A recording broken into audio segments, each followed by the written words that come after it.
world's second largest economy. No one really understands how China manages its exchange rate.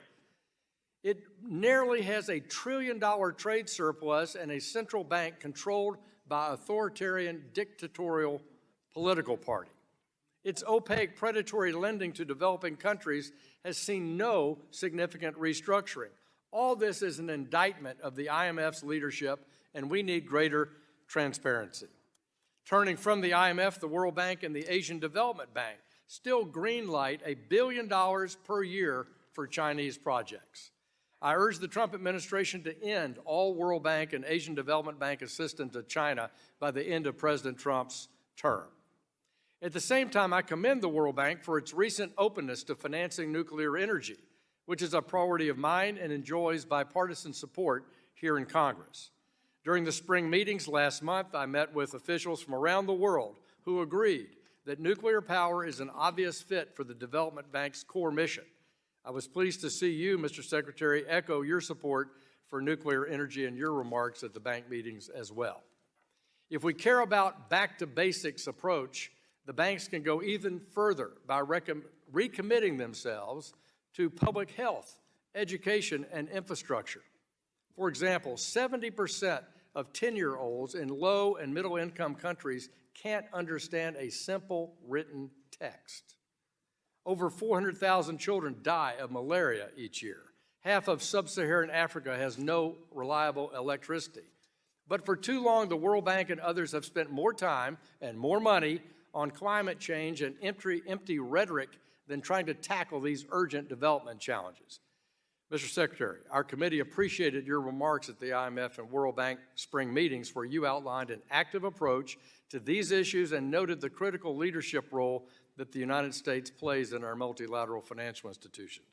We should all be pleased that Treasury has a leader who has signaled that he will tackle these issues in a serious way. I look forward to discussing our international financial institutions with you, as well as hearing from our members on the various priorities that are important to them. I yield back. The chair now recognizes the ranking member of the committee, Ms. Waters, for 4 minutes for an opening statement. Thank you, Mr. Chairman. Since the first day of the Trump administration, members of Congress and the American public have demanded transparency and accountability regarding the economic calamity this regime has caused. Instead, we've been met with flat-out lies, deception, and unfathomable level of gaslighting by officials like today's witness, Secretary Bessent.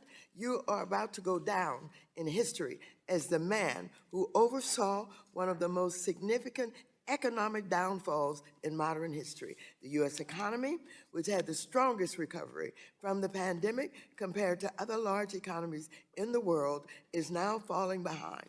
In the first quarter since Trump took office, the United States economy shrank, with our gross domestic product decreasing by 0.3%. We are falling behind while Canada, Europe, and China are racing ahead. What happened to the golden age you and President Trump promised the American people? Ms. Bessent, you are also the face of what the Wall Street Journal has described as, and I quote, the dumbest trade war in history. As a result of this stupidity, U.S. stock markets have experienced the worst first 100 days of any presidential term in more than 50 years. America's CEOs are sounding the alarm of what's to come. Empty shelves and higher prices that the American consumer will pay. Companies are already running out of inventory. Port volume is down, and small businesses are warning that they will not survive this. Moreover, inflation remains a problem, and housing affordability continues to be a challenge, with home builders estimating Trump's tariffs will add $11,000 to each new home they build. I have no doubt that what I'm telling you stuff you already know. It has already been reported that you yourself admitted at an April 22nd closed-door investor summit that Trump's tariffs on China are, quote, unsustainable, quote, unquote. But in public, You've twisted yourself into a pretzel trying to justify them. You're gaslighting the American people into believing that this chaos is all a part of some master plan. Well, if the plan is to steer the U.S. economy into a recession, as economists are predicting, then it's working. Economists say Trump tariffs will cost, on the average, each American family nearly $5,000 more per year. Mr. Bessent, because you and your ultra-wealthy group of insiders can afford this, most Americans cannot. The American people also deserve to know why you handed Elon Musk and his Doge minions access to Treasury's payment system and the Consumer Financial Protection Bureau's database. Today, you need to tell the American people why you're dismantling agencies that protect consumers from financial fraud and abuse and weakening ones meant to support the small businesses struggling under the weight of your policies. You need to answer for this, and you need to answer for why senior members of this administration are trying to make a buck off of this market manipulation and blatant, brazen corruption. Chairman Hill, if I were you, I'd swear this witness in before he begins his testimony. The gentlewoman yields back. The chair recognizes the chair of the Subcommittee on National Security, Illicit Finance, and International Financial Institutions, Mr. Warren Davidson, for 1 minute for an opening statement. Mr. Davidson. Thank you, Chairman. Mr. Secretary, thank you for joining us today. We really appreciate you. As this committee gathers to discuss the state of the international financial system, your remarks at the conclusion of the IMF World Bank spring meetings hit the bullseye. Your vision to steer the IMF and World Bank back to their core missions, macroeconomic stability and economic development, while cutting through mission creep is exactly what we need. By championing fiscal discipline, anti-corruption measures, and private sector-led growth, you're paving the way for a sustainable global economy. America's done bankrolling China's games and their trade scams. Your call for fairness and U.S. leadership nails it. Tying our dollars to hard reforms at these international institutions, that's accountability that we can and should trust. America first must mean that America's resources advance America's interests. So thank you for your clarity and your tireless efforts, Mr. Secretary. Let's make sure that the global financial system serves Main Street Americans, not globalist elites. Mr. Chairman, I yield back. Gentleman yields back. The chair recognizes the ranking member of the Subcommittee on National Security, Illicit Finance, and International Financial Institution, Ms. Beatty, for 1 minute for an opening statement. Mr. Chairman, Ranking Member, and Mr. Secretary, first let me start by associating myself with the words of Ranking Member Water. Mr. Secretary, hardworking American families have been struggling, as I'm sure you should know, since the pandemic to put food on their tables and to keep their small businesses open. And just when the Biden administration has started to provide some relief, the Trump administration came in and needlessly say tanked the economy. Despite promises to lower costs for American families, we are seeing the direct opposite. I lay the blame on the Trump administration. Inflation is up, borrowing and housing costs are rising, the stock market is in chaos, endangering Americans' retirement savings, and the United States economy shrank in the first quarter since Trump took office. And just to add insult to injury, Republicans are cutting Medicaid and food stamps to pay for huge tax cuts to billionaires. Our constituents deserve better. I yield back. Gentleman yields back. Today we welcome the testimony of the Honorable Scott Bessent, Secretary of the Treasury. We thank you for taking time to be with us. You'll be recognized for 5 minutes to give an oral presentation of your testimony. Without objection, your written statement will be made part of the record. Mr. Secretary, you're now recognized for 5 minutes. Chairman Hill, Ranking Member Waters, and members of the committee, I'm grateful to join you today. At the IMF and World Bank spring meetings last month, I relayed an important message. America first does not mean America alone. To the contrary, America first seeks to expand U.S. leadership in international institutions like the IMF and the World Bank. By embracing a stronger leadership role, the United States will restore fairness to the international economic system.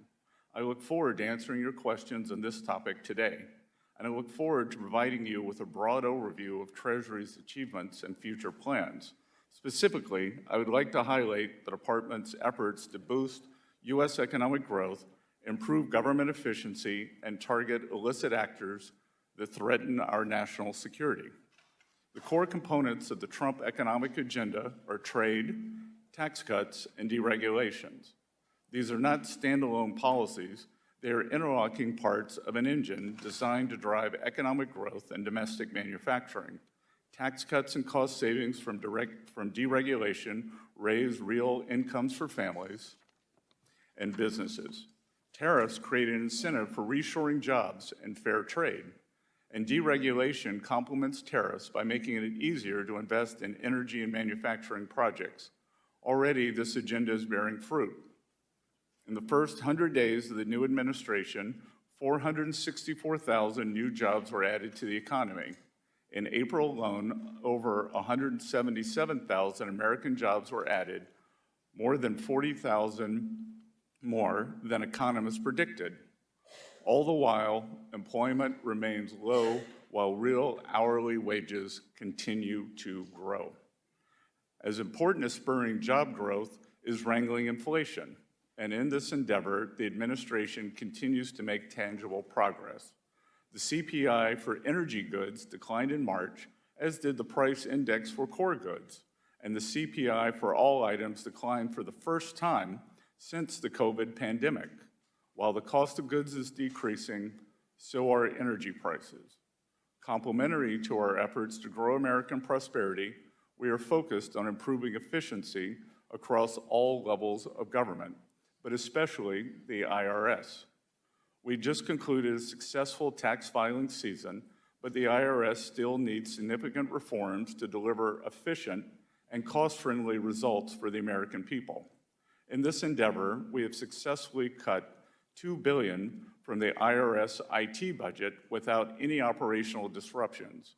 We achieved these cost savings by eliminating, renegotiating, and de-scoping wasteful IT and professional service contracts and addressing long-standing efficiencies such as auto-renewed licenses unused for years. This intervention alone will save taxpayers hundreds of millions of dollars each year.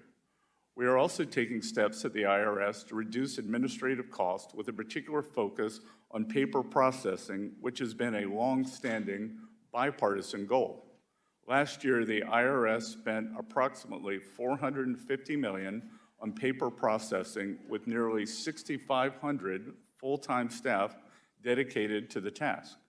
Through policy changes and automation, Treasury aims to reduce this expense to under $20 million by the end of President Trump's second term.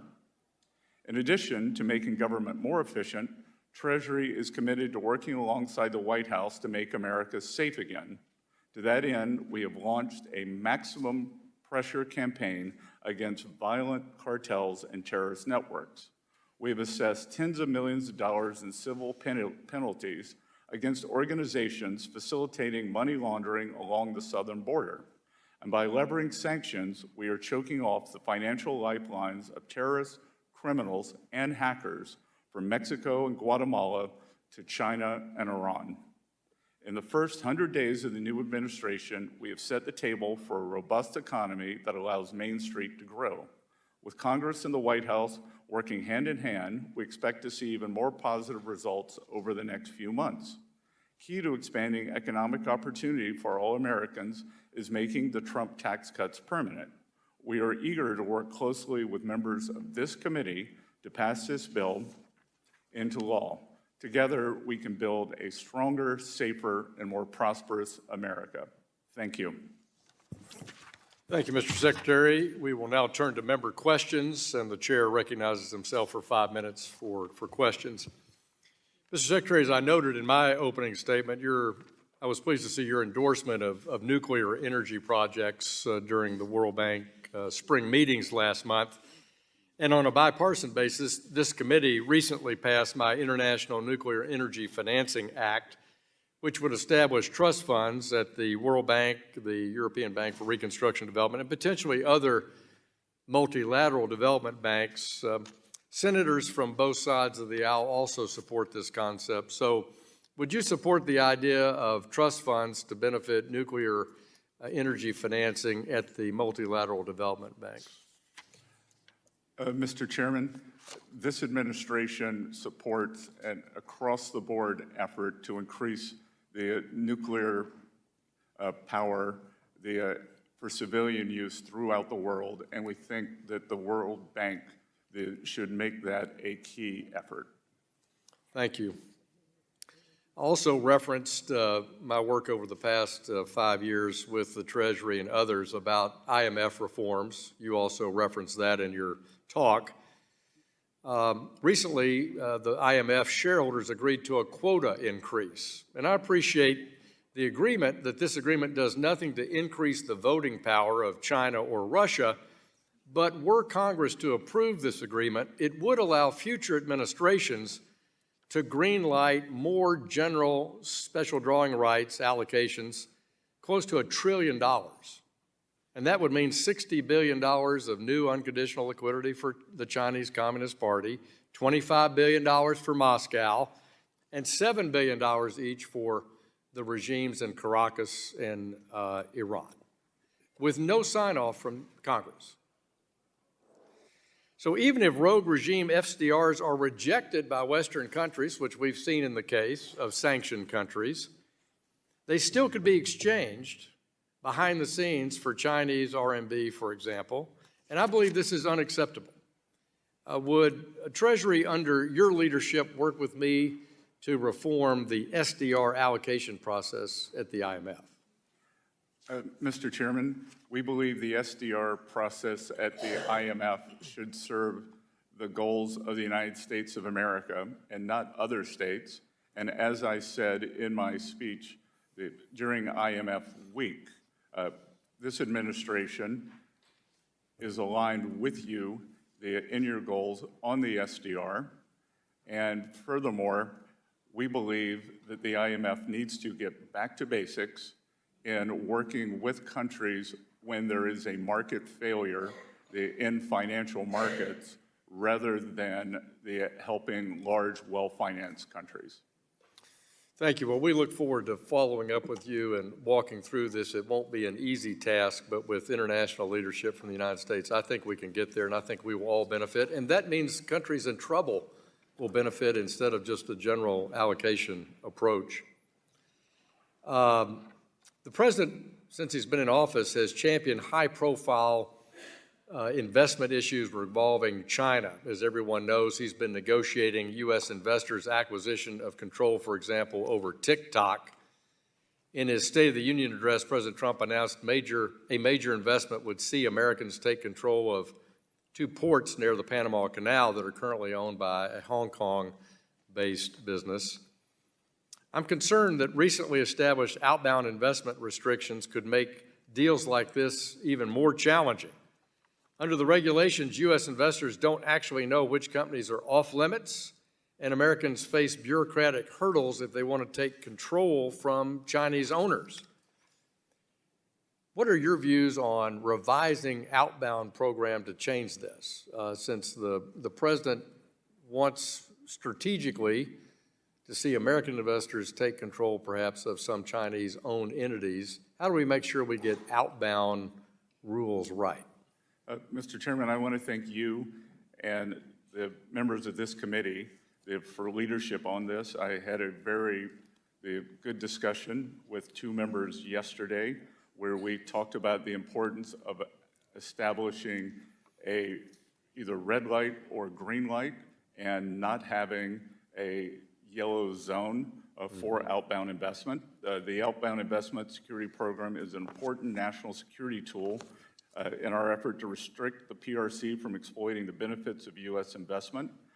We've been receiving notifications from the outbound program. We're monitoring the market, and we're trying to ensure that the investment community is aware and familiar with the program. We appreciate the interest from Congress, and while legislation will be important and helpful, we would like a bit more time to process, including the work mandated by the president to inform legislation.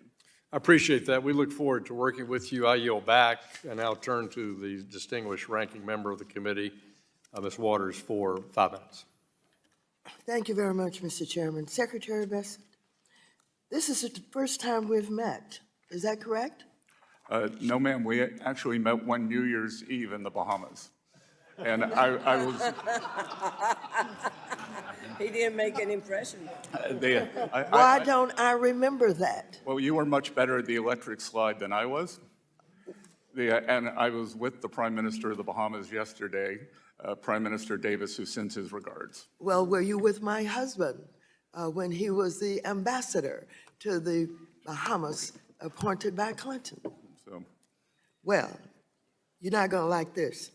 And so this is the first. I didn't remember that, but that's odd because you've been at Treasury, and I've sent you 5 letters to ask about what was going on under your leadership and only received a couple of cursory replies from your staff. Why don't you respond? ma'am? I guess you don't know why you didn't respond. Secretary Bessent, you worked in finance before, right? You will find bipartisan support on this committee for small businesses and the institutions that finance them. I worked with Trump's first Treasury Secretary to pass $12 billion in support for community development, financial institutions, and minority banks and credit unions. So I was surprised when Trump first tried to eliminate the CDFIs, but it caught you by surprise also. You said that the CDFI fund plays an important role in expanding financial access. Unfortunately, you were not very persuasive last week. Trump proposed to basically cut all CDFI funding. Now, let's discuss your job before becoming secretary. Your hedge fund had a secret sauce for how you would make money for investors, a proprietary trading strategy. As CEO, you guarded that strategy. You never allowed unrelated persons to access your firm's computer records, data, personnel files, and algorithms, right? And I'm sure you wouldn't have allowed just anyone unfettered access to copy, change, or to use those records, right? I suspect not. And that makes good sense. What doesn't make good sense is why, as Treasury Secretary and acting CFPB Director, you would allow Doge unfettered access to the government system that handles trillions of dollars in payments to the proprietary business records of entities regulated by the CFPB, or most alarmingly, to the tax records of hundreds of millions of Americans. But you still threw up the gates of our finance system open to Elon Musk and his band of 22-year-olds. Yes or no? Do you know the level, type, or nature of the clearances and security training required for individuals to access the information held in the computers of Treasury, IRS, or CFPB? Yes, I do, and I think we would have a disagreement over the definition of the word unfettered.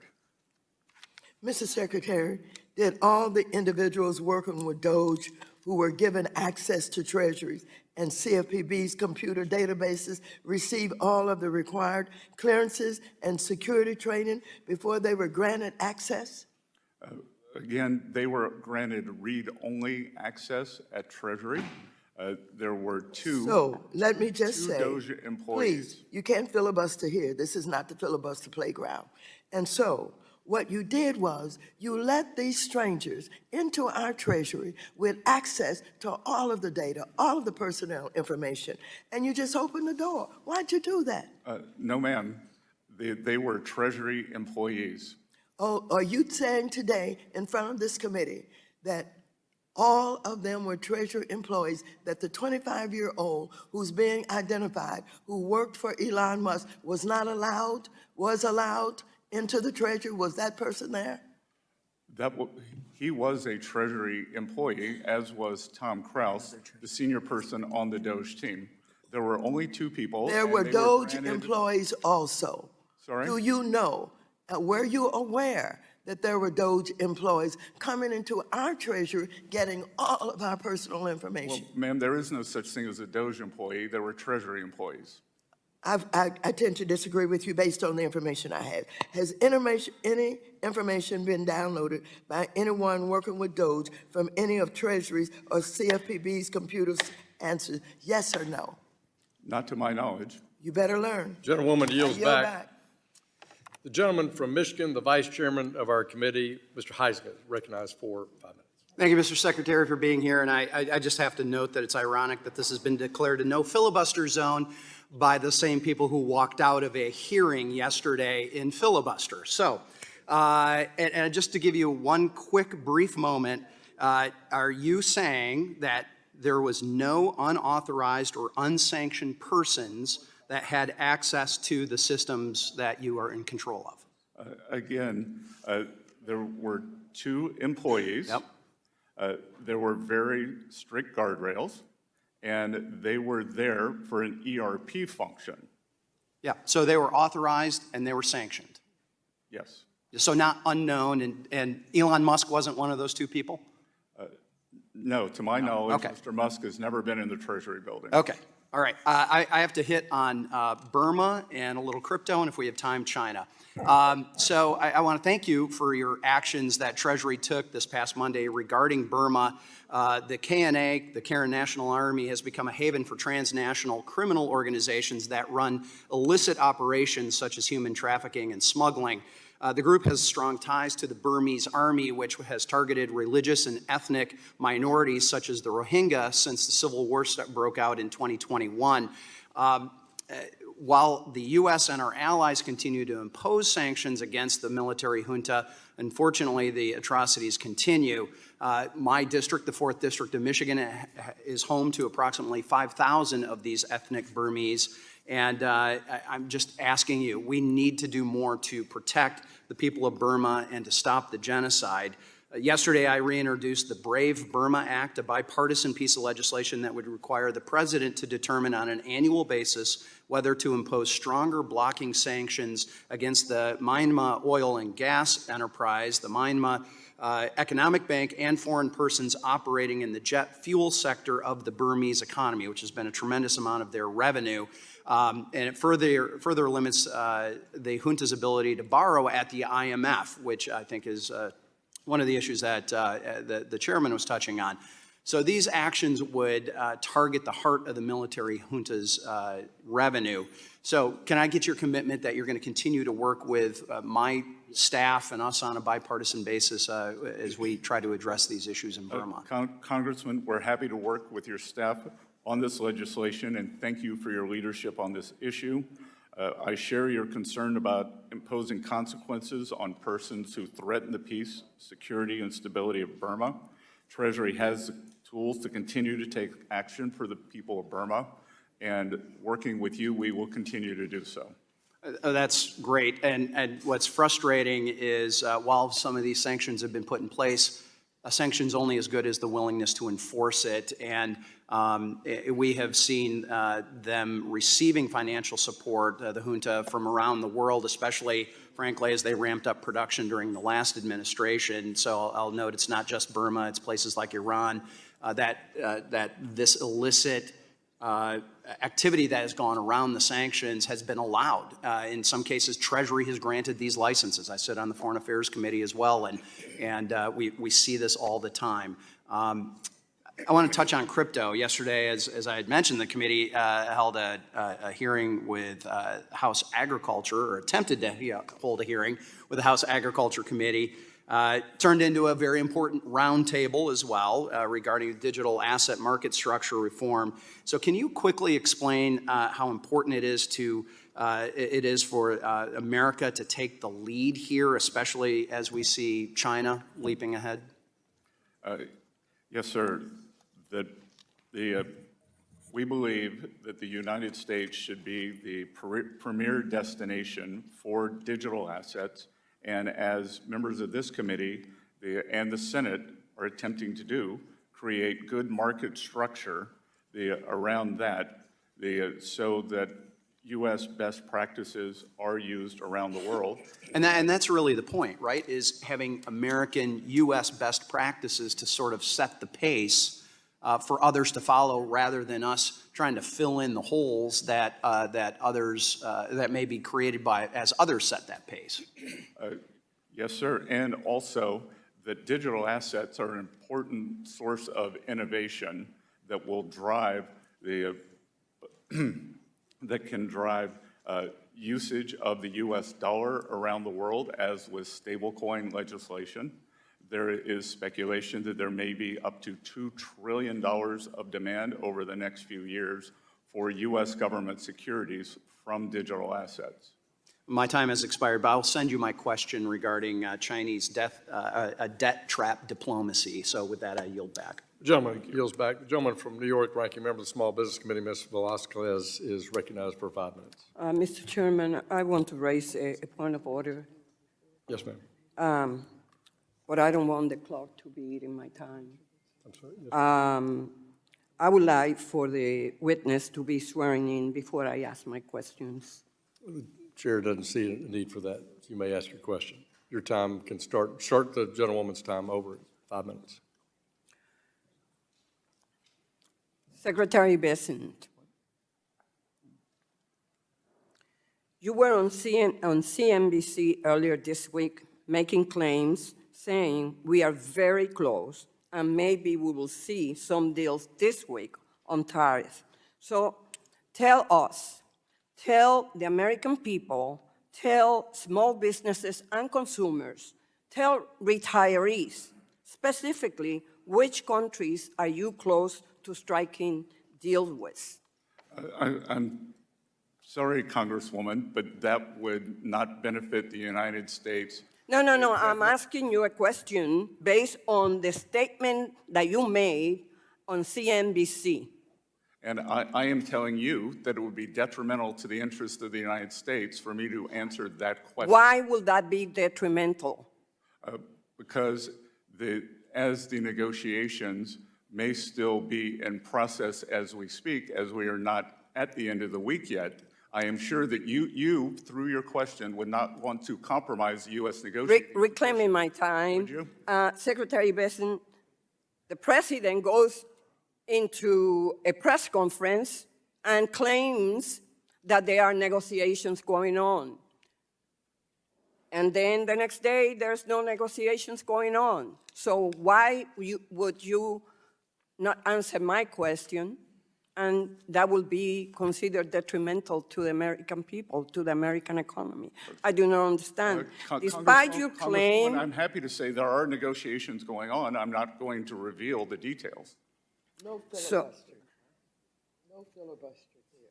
So how long do you think those negotiations will take before they are concluded? And There are numerous countries, as I have said, if you saw my CNBC interview, which you referenced, that there are 18 important trading partners, and we are moving forward at all deliberate speed with those. do you consider these negotiations advanced negotiations? Some of them are quite advanced. So you expect this deal to be more than memorandums of understanding? You expect them to be full negotiated trade deals? I believe that they will be the agreements in principle, and then we will paper them over in the coming months. But once we reach an agreement, then I am sure that the other countries will live up to it. Okay. In congressional testimony yesterday, you said the U.S. has not started negotiating with China on tariff reductions. Does that continue to be your position, yes or no? As you may have read, Yes or no, sir? As you may have read in the press, I will be going to Switzerland, and the negotiations will begin on Saturday. Okay, so the president told you that that will be your answer today.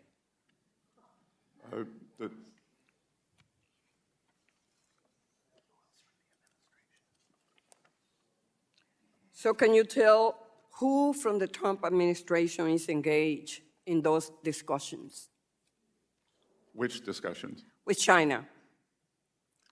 Trade discussions? Pardon? I'm sorry. Trade discussions, yes, sir. Well, The trade negotiations will be led by myself and Ambassador Jameson Greer, And, USTR. and what about Pete Navarro? Sorry? Peter Navarro, He will Is not, he- he will not be joining us in Geneva. thank God for that. Are those negotiations considered advanced? Pardon? Are those negotiations considered advanced? As I said, on Saturday, we will begin, which I believe is the opposite of advance.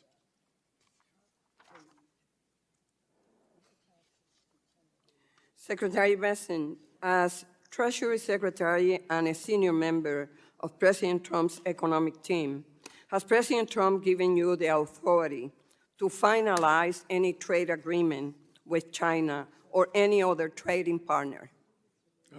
As President Trump has stated, he will have the final decision on any trade agreement.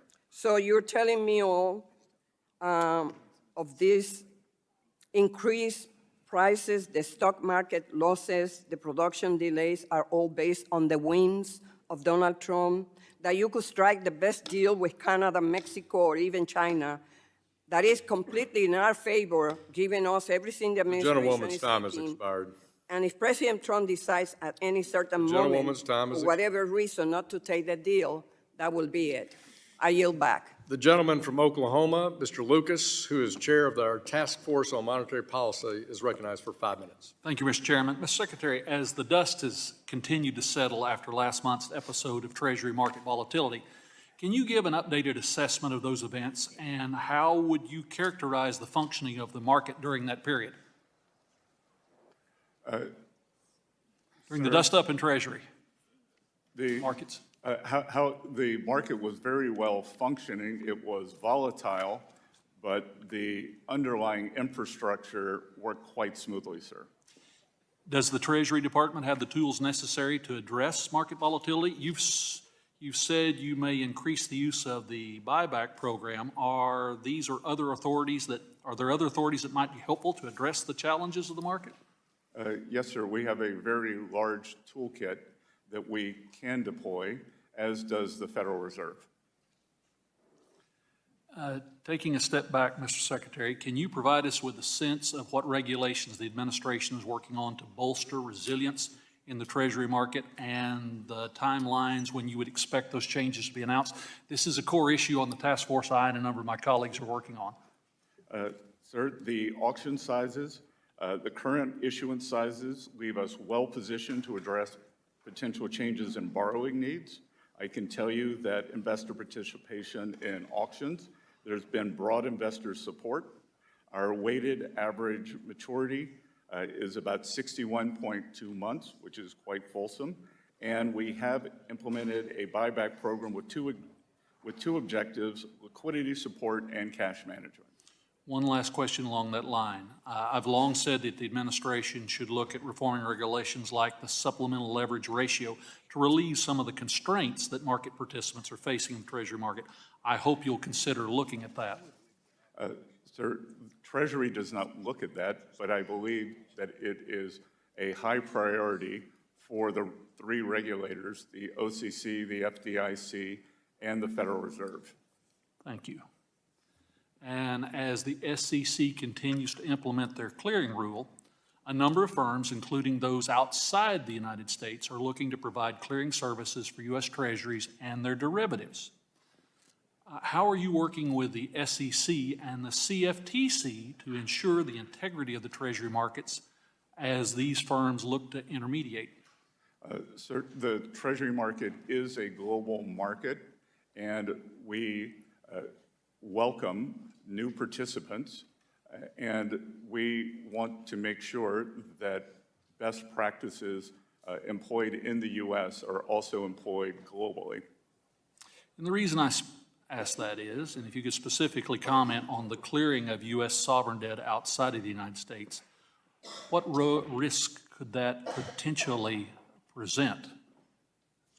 And I come at that from the perspective, if there's a challenge in the market, if it's a U.S.-based entity, then the regulators who would make the difficult decisions are here.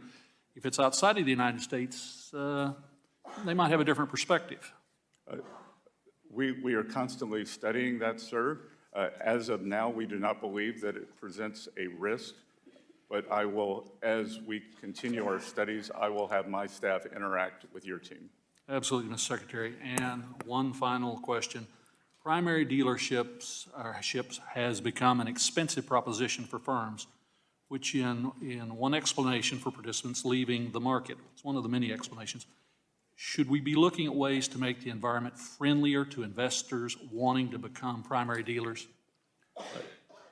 Sir, we saw at the recent auctions very low participation by the primary dealers, which tells me that there may be the regulatory function there that is preventing them from using their balance sheet for the benefit of the U.S. Treasury. So clearly, the task force that Chairman Hill was kind enough to set up and yourself, we have work to do. Thank you, Mr. Secretary. Would you yield? I would yield to the gentleman from Michigan. Thank you, and I can get my China question in, so I appreciate my colleague doing that. I want to talk a little bit about the international financial institutions, the IFIs, such as IMF, World Bank, and they're falling short of addressing key challenges. So China, whether it's in Africa or Burma, has really engaged in a debt trap diplomacy. How should the IMF really help borrowers take the fund's advice when it keeps giving China a free pass? Well, Congressman, as I said in a public interview after one of my IMF speeches, it is time for China to graduate from developing country status. It is the second largest economy in the world. They are a large, important economy, and they should no longer be granted the status of a developing economy. I'd like to invite you, Mr. Secretary, to continue that answer in writing, and I thank the Vice Chairman and Mr. Lucas. Let me call on the gentleman from California, the ranking member for our Capital Markets Subcommittee, Mr. Sherman. First, a parliamentary inquiry. Since the last speaker had an extra 30 seconds, can I have an extra 30 seconds? Right.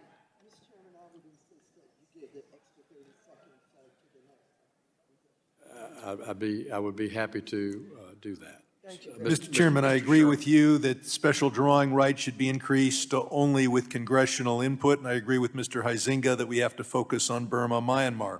I ask unanimous consent to put in the record a chart showing how the value of the dollar compared to other currencies has declined precipitously since Trump's so-called Liberation Day, and to also put into the record a CBO report issued just an hour ago that shows that Republican proposals to change Medicaid would in one case take 1.5 million people would lose their Medicaid benefits, and in another proposal would cost 3.9 million Americans their Medicaid benefits. Without objection.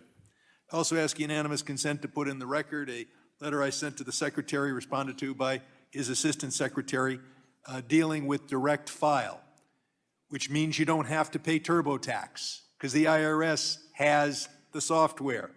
And the response that I got, an absurd response, was basically, well, as long as, we just want to make sure TurboTax makes a lot of money, so we're not going to do that.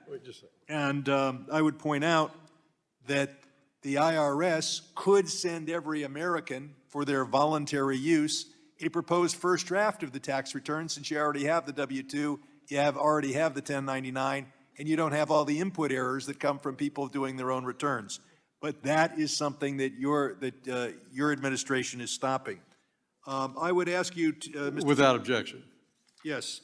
I ask you, Mr. Secretary, to provide for the record within 1 week your best estimate of when the U.S. will hit the debt ceiling and exhaust our borrowing capacity. Can I count on you to provide that for the record? Sir, the so-called X date is a moving target. I'd like your best shot. As I stated yesterday, we are moving on to the warning track, and we don't want to be on the warning track. And I would ask you to provide the Congress the best information you can, but I'm going to go on to another question. I represent one of the two areas devastated by the Los Angeles fires. I spoke directly and on camera to President Trump and asked him to exempt building materials from these tariffs. The National Association of Home Builders says that these tariffs will add $11,000 to the cost of these fire victims rebuilding their homes. Can you assure us that in a country where we have a devastating housing shortage in general, but we have thousands of people in Los Angeles who have to rebuild their homes in particular, that these fire victims are not going to face this additional cost to rebuild their home?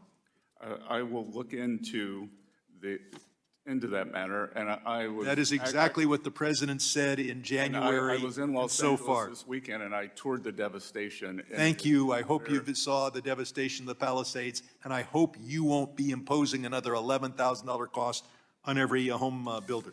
Now, as to capital markets, where I devote most of my time, all of us on the subcommittee agree that we're trying to get people to invest in American stocks and build the American economy. And in fact, our tax code has hundreds of billions of dollars of incentives to get people to invest in America. China also has incentives to get the Chinese people to invest in Chinese stocks. But there's a difference. China only provides those incentives to Chinese people if they invest in Chinese stocks. American billionaires like investing in China, making tens and hundreds of millions of dollars in profit. Can you think of a reason why the American tax code should provide enormous tax benefits like the capital gains allowance to American billionaires who invest in Chinese stocks? Why is that in our national interest? Sir, it's not just available to billionaires. If you were to buy... Right, so why do we want to encourage... buy a Chinese ETF, a very... Why would we be neutral on whether I buy an American ETF or a China ETF? Don't we prefer American capital to be invested in America, or are we just fine with encouraging Americans to invest abroad? Well, sir, we don't want to close the capital account, and we do want investors to be able to maximize their judgment where they should invest. Let me go on to one more thing. I have said I wouldn't bet against the U.S., but please, it's a free next country and question. people can. Next question. Abu Dhabi and United Arab Emirates just announced that they were going to give $2 billion to a stable coin put forward by World Liberty Financial. This stable coin pays no interest. So you and I are both finance people, just want to check my math. Assuming a 4% rate of return, is this interest-free loan of $2 billion worth $80 million every year to World Liberty Financial and its Trump owners? Sir, I haven't seen that. I don't know the expense ratio, and as far as I know, no stable coins pay interest. So the New York Times is wrong. Please read the article. I yield back. Gentleman yields back. The gentleman from Texas, Mr. Sessions, is recognized for 5 minutes. Mr. Chairman, thank you very much. Secretary, welcome. We're delighted that you're here. Part of the challenge against you this morning, and I'm sure some days, is the explanation of the tariff matter that President Trump has initiated and sticking by. I'd like to provide just my input on that, if I could, that I think that President Trump sees the relationship with China by what it really is, and that is an unfair relationship, one in which needs to be not only looked at, but really something done about it. And I know that while we have PNTR, it should mean that we treat them the same way they treat us, but that is not happening.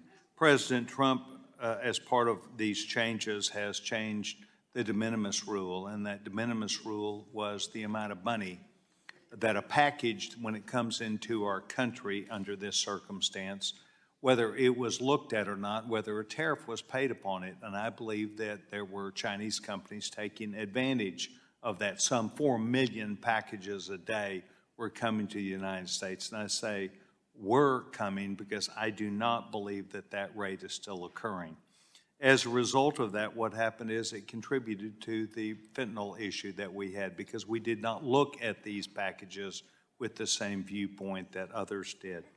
My point in bringing this up is that I believe that with the new numbers of 177,000 net new American jobs being created in the private sector, that there's an understanding by people who want to invest in America that this president is finally taking on the Chinese who undermined not just intellectual property, but undermined with their government, the Chinese government, undercutting the price and manufacture of many products that were American-made.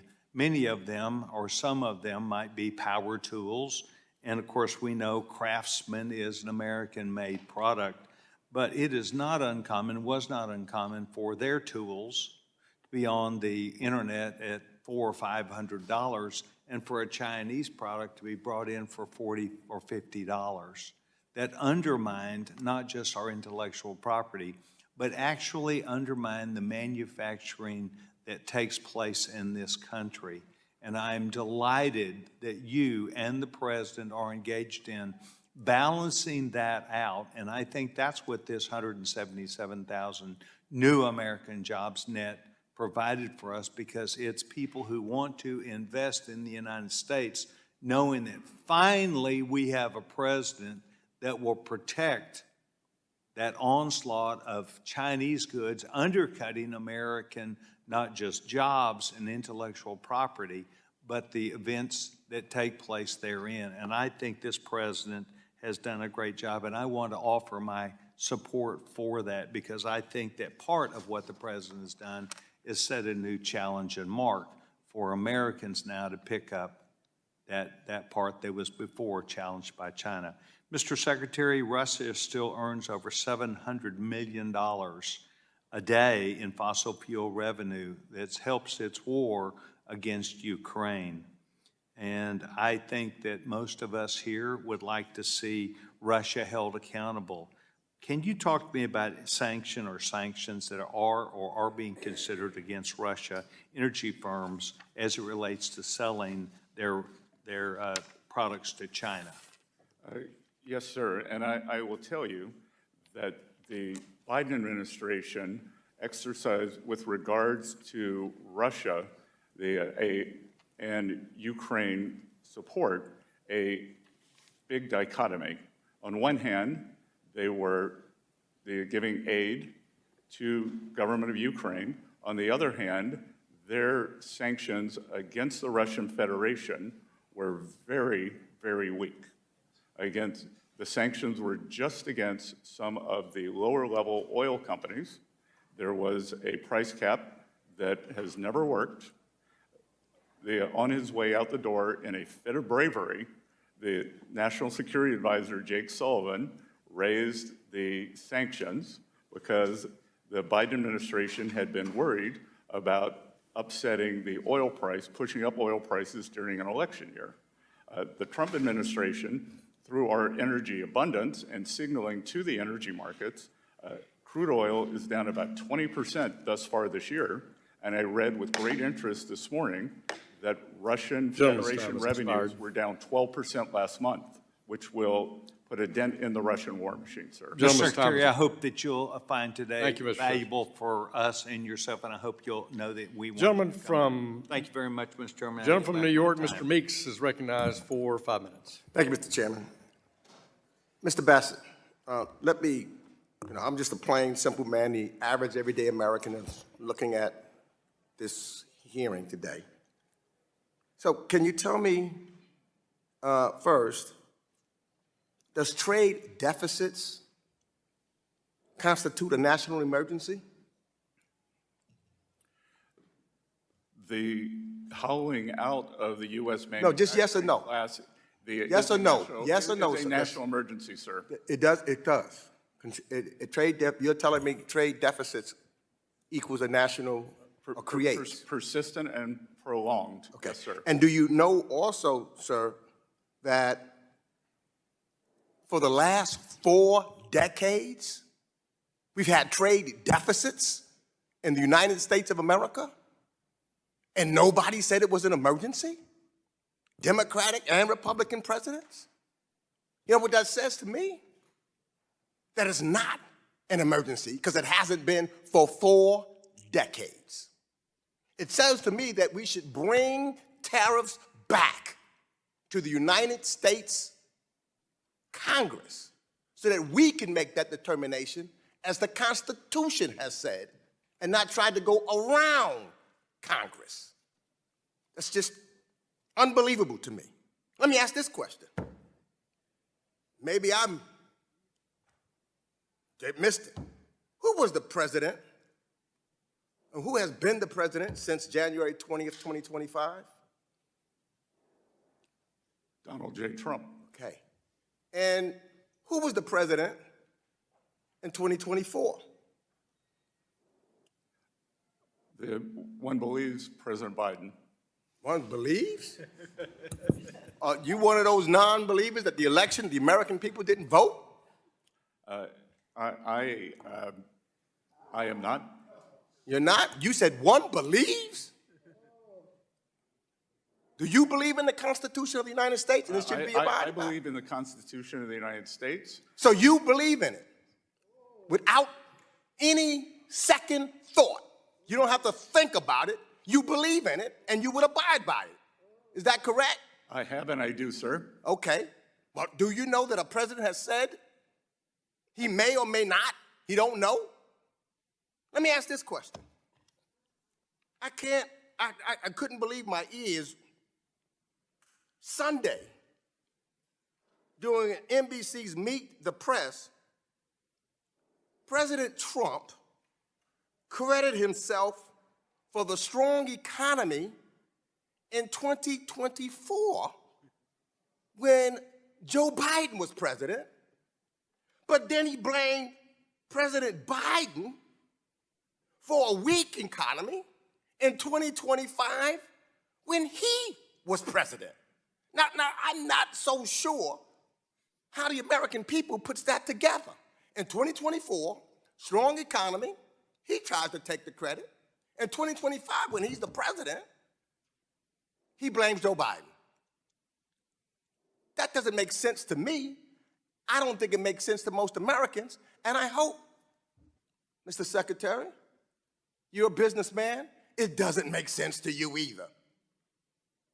It can't possibly make sense to you. Let me ask this question. If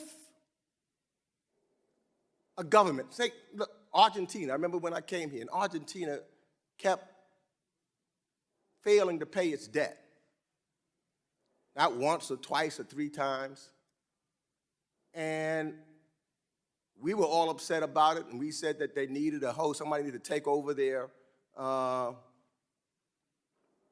government, somebody should help the president of Argentina. If the United States didn't pay its debt or something like that, we'd be very upset about that if we couldn't pay our debt. I mean, that's one of our focuses. Is that not correct? Sir, the United States will always meet its debt obligations. Always. Well, let me ask you this. Donald Trump, the deal maker, and you didn't answer Ms. Velasquez's questions, no deals, although he said 3 weeks ago that there would be deals. But Donald Trump, not once, not twice, not 3 times, not 4 times, not 5 times, but 6 times failed to pay his debts on his business and went bankrupt. And you're going to call that a good businessman? The gentleman's I wouldn't time invest has in that expired. company. The gentleman's time has expired. The gentlewoman from Missouri, Ms. Wagner, the chair of our Subcommittee on Capital Markets, is recognized for 5 minutes. I thank you, Mr. Chairman, and I will try to keep my tone down. And I thank Secretary Bessent for your testimony. I, sir, am going to try to stick to the actual title of this hearing and why we're supposed to be here today, which is the state of the international financial system. So here we go.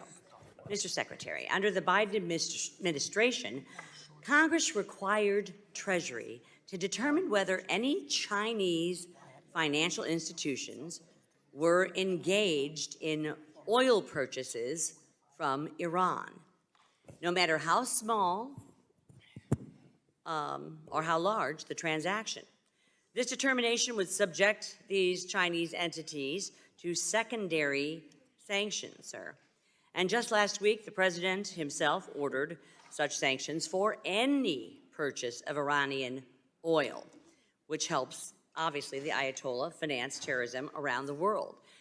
Mr. Secretary, can you describe how, well, I think we all know, how Iran uses oil sales to fund its proxies, including Hamas, Hezbollah, the Houthis in Yemen, to the extent that there's any Yemen left. Treasury is now over half a year late with its statutory determination on Chinese buyers of Iranian oil. And I have 3 questions, sir, related to missing this deadline. The first is, why has it not been submitted to Congress? Had the previous administration done anything to prepare this determination? And third, when can Congress expect to receive it? To all 3 of those, I will have my staff get back to you on that. And Representative Wagner, what I will tell you is that since I become Treasury Secretary, the Treasury has repeatedly sanctioned so-called Chinese teapot refiners who are very large buyers of Iranian oil. These are independent refiners away from the state-owned enterprises. We have begun that program over the past few weeks, and we will continue as needed.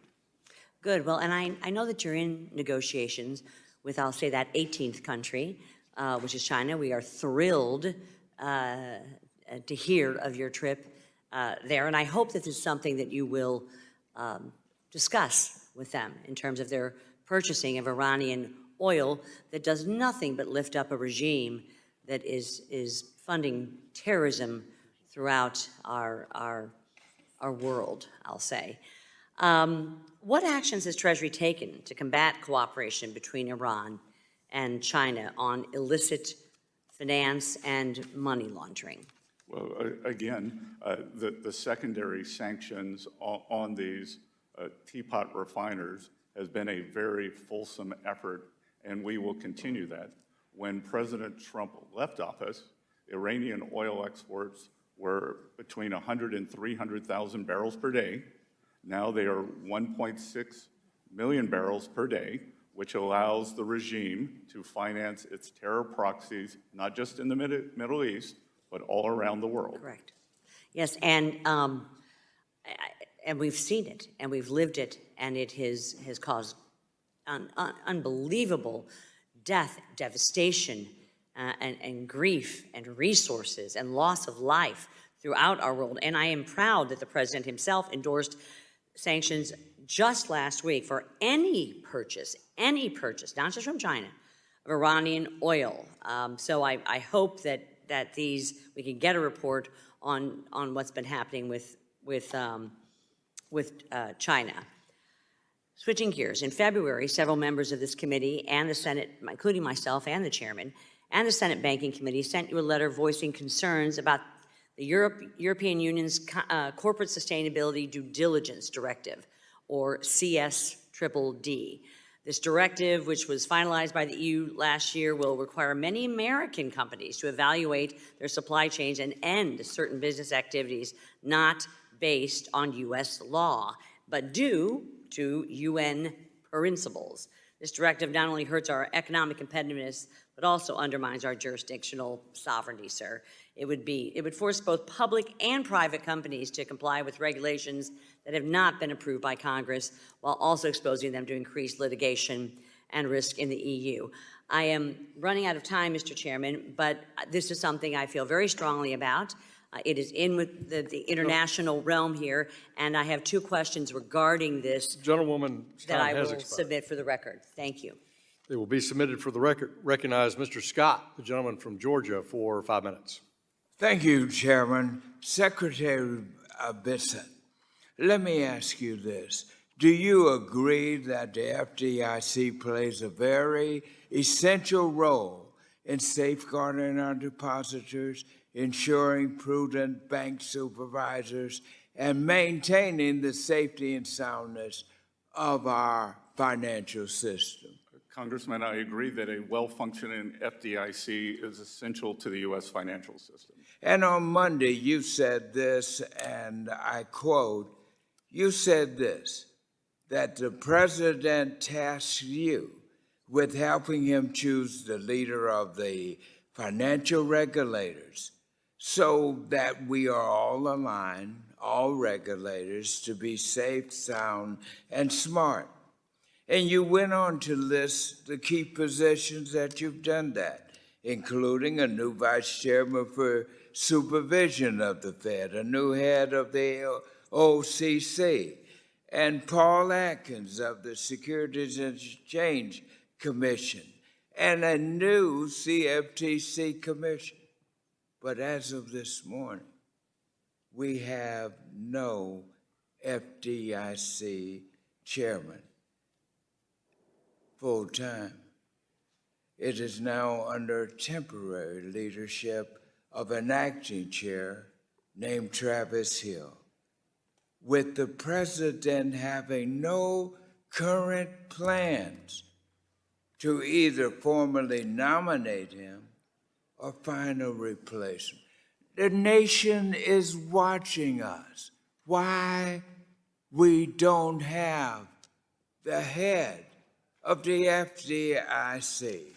So my question is, have you not helped President Trump in selecting a chairman to lead the FDIC?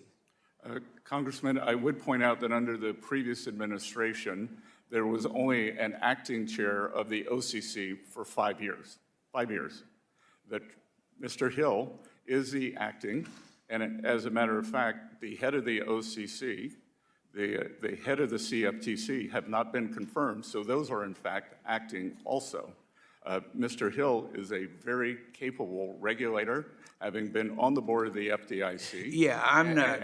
You're filibustering here. We are pursuing I'm not questioning with that. all deliberate speed. Have you been instructed by President Trump to refrain from offering a list of viable candidates to lead the FDIC? No, sir. I am constantly reviewing the list and thinking who is best to lead that important institution. Well, I want you to know that I wrote a letter to the Trump administration, here it is, expressing grave concern with the erosion of financial regulatory agency independence.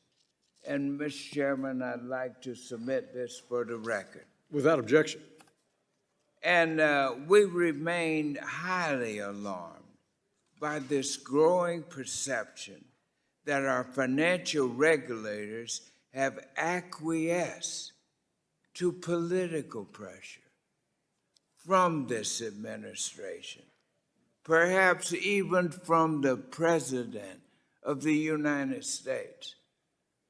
If I were president, I wouldn't have this vacancy at a time when we're running tariffs all over the country, when our economy is in these kinds of difficulties. The nation is watching us. Russia is operating us. As the president is going around the country dealing with upsetting Canada, places around the world. So I just want to know that where are we going? When are we going to have a chairman? Are we going to have it? And answer me truthfully. Has President Trump asked you to delay this appointment, and if so, why? Sir, that statement is incorrect.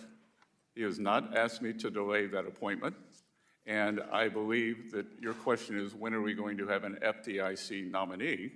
And we have OCC nominees, we have a CFTC nominee, we have a vice chair for supervision nominee. Mr. Chairman, And I would ask you to urge your Senate colleagues to, on the Democratic side, to vote for them. Thanks, Well, when Secretary. is he gonna Ms. do Scott, it? your time's expired. All right. Thank you. Thank you. Excellent discussion. Thank you. I recognize the distinguished chair of our Financial Institutions Subcommittee, Mr. Barr of Kentucky, for 5 minutes. Secretary Bessent, thank you and President Trump for, in February, issuing the National Security Memorandum entitled America First Investment Policy directing federal agencies to address outbound investments in China. In March, as you know, Senator Cornyn and I reintroduced my bill to restrict outbound investment into China, specifically into Chinese military-industrial complex entities, primarily through OFAC sanctions. Tell me, Mr. Secretary, what do you think about that legislation in the context of the President's National Security Memorandum? Good. Congressman, I want to thank you for your leadership on this matter. My team and I appreciate your input and molding this important issue, one of the most important financial issues of our time.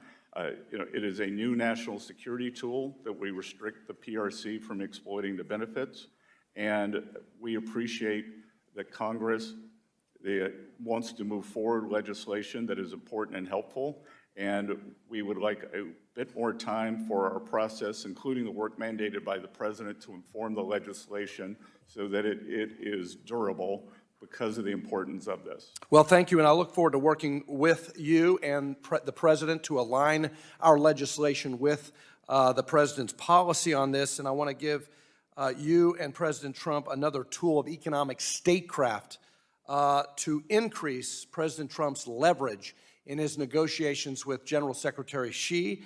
This is a very important issue, and as you probably noticed, there was recently a $75 million venture investment into a Chinese artificial intelligence firm, Manus. Is Manus AI on the CMIC Treasury entity list? I will have my staff get back to you on that, sir. And I think the answer is no, and that's why we need this legislation so that our outbound restrictions look not just at entities, but also technologies of national security concern like militarized artificial intelligence that this entity, Manus AI, is doing. I would also note that the waiver authority that I embed in this legislation with Senator Cornyn would give you, as Treasury Secretary, the ability to authorize BlackRock or other U.S. firms to invest in Panama to displace the Chinese. So thank you for your collaboration with us on that. Secretary, you've said that with President Trump, we're going to reprivatize the American economy. That is music to my ears. That's music to the American people's ears. When federal bank regulators are talking about reproposing the Basel III endgame proposal, they have been saying now for a long time we should do it in a capital neutral way, abandoning former Vice Chair Barr's approach of a huge gold plating of bank capital. Since the Federal Reserve started to use the term capital neutrality in 2019, however, capital has increased by 10 to 20%, making the concept of capital neutrality really arbitrary. Large banks are now subject to stress tests, CCAR, GSIB surcharge, and a number of liquidity and resolution requirements. When looking at our bank capital regulations in the context of an America First agenda, Mr. Secretary, should we be aiming for capital neutrality, or should we be instead looking at capital levels that actually promote American competitiveness? Congressman, as you know, I've been very concerned about our community banks, our small regional banks, and the growth of private credit outside the regulated system tells me that many of the regulations may be too tight and that the business is pulled into the so-called shadow market. I think we want to safely and soundly expand the regulated financial system and get them on equal footing.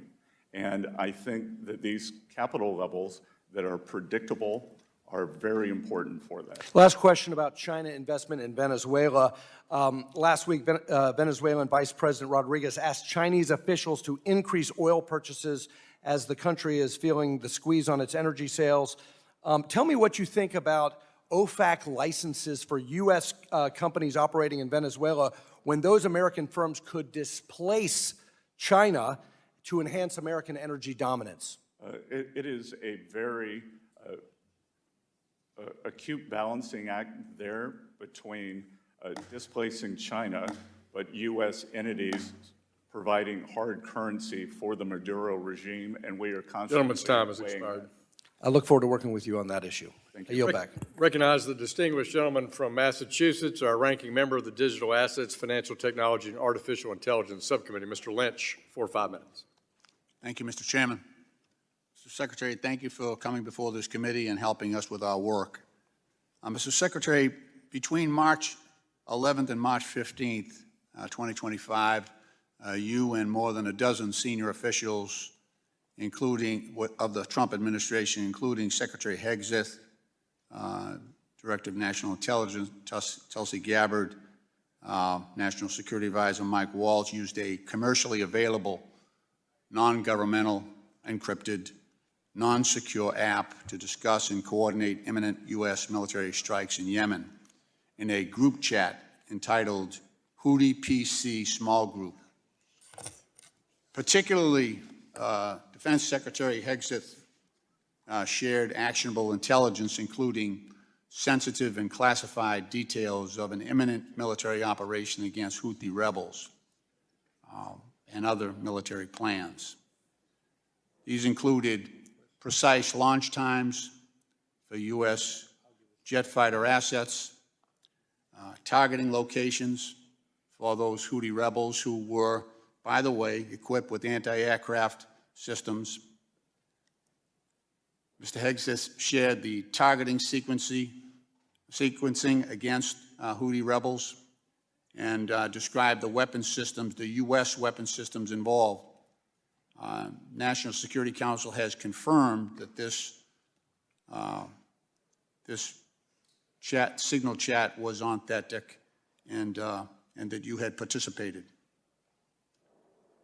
You realize that for you, Mr. Secretary, because of the responsibilities you have, even outside the Principals Committee, that group, you have a target on your back from our adversaries, China, North Korea, Russia, and others. Can I ask you, have you been briefed on the proper protocols for discussing information such as active military plans? I have, by my general counsel. Very and good. If you will look, I got a bunch of questions, so I'm just trying to narrow this down because this is really a concern. Just reclaiming my time. To that chat so was let me ask you. my chief of Are you, staff's name, which was sir, widely available. Let me ask the questions and you provide the answers. Okay? How about that? Waiting for the Are question. you preserving records, Mr. Secretary, of these communications as required by the Public Records Act? Yes, sir. My Good. general Okay. counsel has Are photographed. you still discussing sensitive military intelligence on a non-secure line? I have never done that. Okay. The National Security Council says you were on a chat that discussed those details. Are you saying that wasn't the case? I have said that I have never discussed them.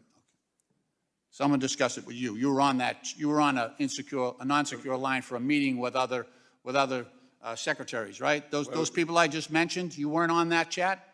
I was, but You were okay? discussing That's what things I'm talking with me, about. and So you could have I am providing intervened. an answer You for could have you. brought it up. You could have said, this is an insecure line. We shouldn't be doing this. We're putting our sons and daughters in uniform at risk, pre-attack. You could have done all that. Mr. Hegseth, this is not involving you, but Mr. Hegseth afterwards did the same thing with a family chat. His wife, his brother, his sister, family attorney. You do understand the troublesome nature of that, right? Are you dismissing that and calling this a roaring success, as others have done, as the White House has done? This is troubling, and I just want the reassurances for this committee and for other members of Congress, other committees, and for, most importantly, for the families of Americans who send their sons and daughters, into harm's way, that put on that uniform. I just want the reassurances that we're not doing, this buffoonery has to stop, right? At some point, there are serious consequences to not not complying with security protocols. Mr. Secretary, you're a smart guy. You're a smart guy. You didn't create this situation. You were drawn into it. I'm just trying to reassure the committee that this stuff is not happening anymore. Gentleman's time has expired. Allow the gentleman to answer. Be a yes or no. I think the gentleman's time has expired. Well, Congressman, I'm happy to say that because of my age, I pick up the phone and call people. There you go. Gentleman's time has expired. The gentleman from Georgia, the Vice Chairman of our Financial Institutions Subcommittee, Mr. Loudermilk, recognized for 5 minutes. So thank you, Mr. Chairman. Secretary, thank you for being here. I think you and I are both aware of the paradox of the U.S. Reserve currency status. The so-called Triffin dilemma says that to maintain the benefits of a global reserve currency status, we may always run a concurrent account deficit, which in turn risks undermining global confidence in the dollar. The U.S. enjoys an exorbitant privilege from the dollar's reserve status. This means that among other benefits, there is a high demand for dollar-dominated assets worldwide, substantially lowering borrowing costs. It also allows us to run sustained trade deficits and drives capital investment into the United States. So my first question is, how is our current reserve status different from what it was under the Bretton Woods system when the dollar was convertible to a fixed amount of gold rather than floating? Well, sir, it's now based on the full faith and credit of the United States rather than backed by gold. Okay. Does the demand for dollars and the U.S. debt worldwide and the reduced borrowing costs that come with it contribute in a meaningful way to some of our failings as fiscal stewards? Well, I would say that the unfettered ability to borrow has made us more prolific as there is very little potential for market discipline to date. Right. But there is the potential that the market may discipline the United States government one day. And I am, along with the administration, President Trump, trying to set the country on a path to avoid that. And we appreciate that. I've long said that I don't feel that there is the political will within Congress anymore to restrict spending and balance the budget. And so I appreciate the work that you're doing there. Is there a world where we can have our cake and eat it too? In other words, is there a policy configuration where the U.S. can maintain the best elements of its exorbitant privilege while also having a balanced export economy? Yes, sir, there is. And I would point out that the exorbitant privilege, as I believe it was a French politician called it, does not always result in the lowest interest rates. Japan's interest rates are lower than ours. China's interest rates are lower than ours. Most of the EU interest rates are lower than ours. Okay. I want to shift gears just slightly. For several years, I've called for FinCEN to raise the threshold for currency transaction reports from 10,000 to some higher value. Working on legislation, have been for the last several years, and I do have legislation again this year on that. If adjusted for inflation from the 1970s, this threshold would be somewhere between $74,000 and $80,000. But we haven't. We're still stuck at that $10,000 limit. In your opinion, what threshold value best balances privacy and compliance costs against the utility that these reports have for law enforcement? Congressman, I am not sure what the equilibrium level is. What we have discovered, so you were talking about the threshold for a suspicious activity report. Or the concerns, currency transaction report, Yes. which is in a segment. So we are now examining that, and we are finding that sometimes higher is better, sometimes lower is better. We have discovered that there are approximately 40 counties on the U.S.-Mexico border that account for a substantial amount of nefarious behavior by the cartels. So we have lowered that to $200, and we are finding great efficacy there in pushing the cartels back into Mexico and not allowing them to deal in the United States. So I would say, sir, it's a moving target. Okay, and I can understand and appreciate that. One of the issues that we have from a nationwide status is the compliance cost that goes to small financial institutions, and even from law enforcement, the complaint is trying to find illicit financing currently is like looking for a needle in the haystack because of the pure volume of reports that are being made. And so my argument has been in a nationwide status, and I'm sure we can work on something to make exemptions during times like you're talking about now in locations, but is not to increase the size of the haystack, but reduce the haystack so it becomes more prevalent, the illicit financing. And look, Congressman, I am hypersensitive to the needs of the small and community banks and the undue burden that much compliance is placing on them. And we are working across a variety of ways to lower those costs. All right, look forward to working with you on these things. Thank you. The gentleman yields back. The ranking member on the Oversight and Investigation Subcommittee, the gentleman from Texas, Mr. Green, is recognized. Thank you, Mr. Chairman. Thank the ranking member, and I thank the witness for appearing. Mr. Treasurer, when you testified before the Senate, you indicated that the CDFI fund is a very important program. It's very important to us. Is this correct? I did, sir. And is it true that you would not agree that it is a woke program, it has cultural Marxism associated with it, and that it is abused? You wouldn't agree with that, would you? Sorry, I think the CDFI fund is performing its statutory functions as required. So you would not agree then that it's woke? Is it statutory function to be woke? I've never seen that in the statute, sir. Okay. What about Marxism? Is that associated with it in the statute? Again, sir, I've never seen that. Okay. Now, given that the president desires to cut into this program, you're the Secretary of the Treasury, what are you going to do about it to protect it? Sir, the skinny budget does propose a new $100 million award program that will provide access to affordable financing.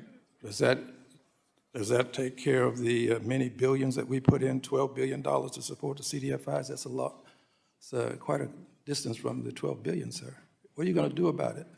Look, I understand. Do you advise the president? Sorry? Do you advise the president? I advise the president on a wide range of matters.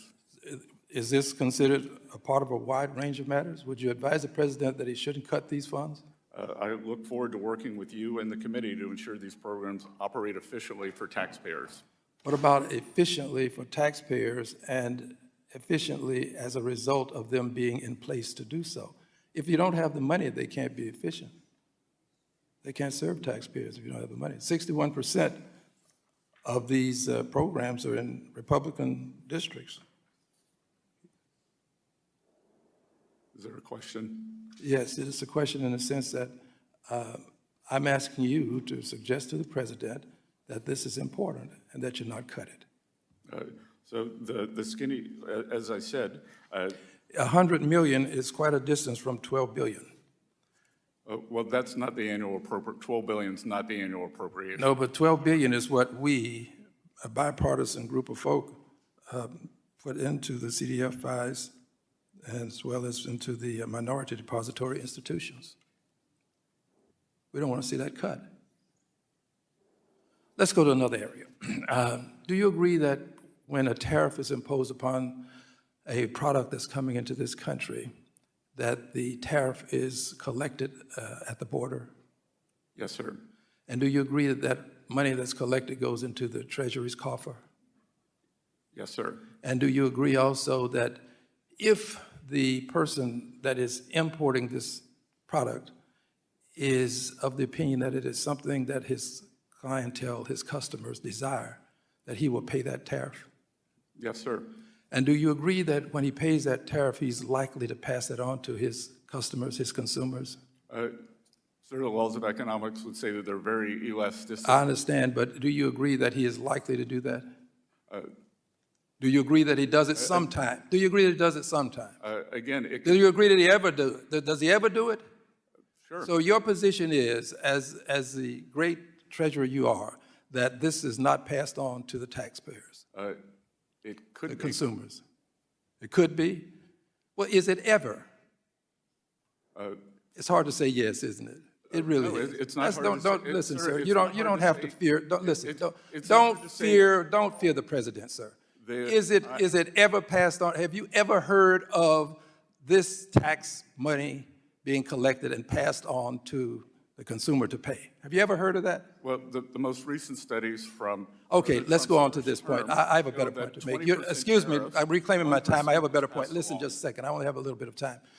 And when it goes into the coffers, that money is then going to be a part of the tax dollars that can be accorded to persons in terms of a tax cut. Is this true?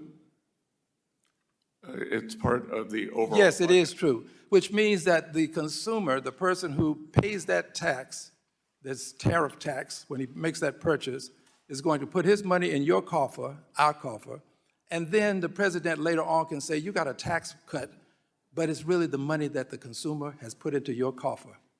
That is true. I yield back. The gentleman yields back. The gentleman from Ohio, the chair of the National Security, Illicit Finance, and International Financial Institutions Subcommittee, Mr. Davidson, is recognized for 5 minutes. Thank you, Chairman. Mr. Secretary, I applaud your eloquent message at the Millikan Institute clarifying the Trump administration's coherent and effective strategy, and thank you for helping lead that. My Committee on National Security, Illicit Finance, and International Financial Institutions aligns completely with your efforts on illicit finance, on trade with the pending reauthorization of the Defense Production Act, the national interest with outbound investment laws and clarity, and on focused international financial institutions. I remain highly concerned about the future of money and frankly probably the most important policy debate we're having. I'll save that part for future hearings, but on illicit finance, I applaud your FinCEN final interim rule removing beneficial ownership reporting requirements for U.S. companies and citizens. The prior approach was collecting information on millions of Americans and companies, even homeowners associations, under the guise of illicit finance. Lots of noise and very little signal. By narrowing the scope of the rule, you are focusing on the signal. Given the shift in focus, millions of Americans have shared sensitive, personally identifiable information. Mr. Secretary, as the committee moves forward clarifying the rule, and would you commit to supporting the deletion of data already collected under the previous rule? Sir, my staff is working on what will happen to that data, and we will get back to you on that. Appreciate it. We work with you, and certainly hope you safeguard it always, but it'd be especially safe if it was deleted. Speaking of legislation, my bill, the Chinese Currency Accountability Act of 2025, it would require the Secretary, you in this case, to instruct the United States Governor of the United States Executive Director at the IMF to use the voice and vote of the United States to oppose any increase in the weight of the Chinese RMB in the basket of currencies used to determine the value of special drawing rights. This bill has passed the House on a bipartisan basis, most recently in February, and it still awaits Senate action. Mr. Secretary, far more effective than waiting for the Senate is your leadership on this issue. Will you advocate for opposing an increase in the RMB until China straightens itself out? I look forward to working with Congress on this issue on whether additional legislation is needed to address the Chinese practices or whether it could be done through trade negotiations. Wish you great success in your pending negotiations, and certainly if you look at the IFIs, things like Argentina's recent restructuring under the IMF basically bailed out the Belt and Road. They'd never really have to worry about default at the Belt and Road. They're using their influence in the international financial institutions like the IMF and the World Bank to frankly cover risk at the Belt and Road. So hopefully that'll be restructured. You've already covered outbound, and I really appreciate the dialogue on that. But I'd like to turn to the Defense Production Act. I mean, when you look at how you've organized and communicated the president's approach there and the administration's approach, national security is of course paramount to that. And as we organize and update and reauthorize the Defense Production Act, of course it deals with the Department of Defense, it deals with Commerce, who does a lot of these things, but it's been structured under the authority of the Department of Treasury. Would you commit to working with our Committee on National Security and Finance to gather the input and get a final reauthorization across the finish line this year? I think that is a important piece of legislation. We look forward to working with you on that. Thank you, Mr. Secretary. And then lastly, you've spoken eloquently about the kind of mission creep that comes in to some of our international financial institutions.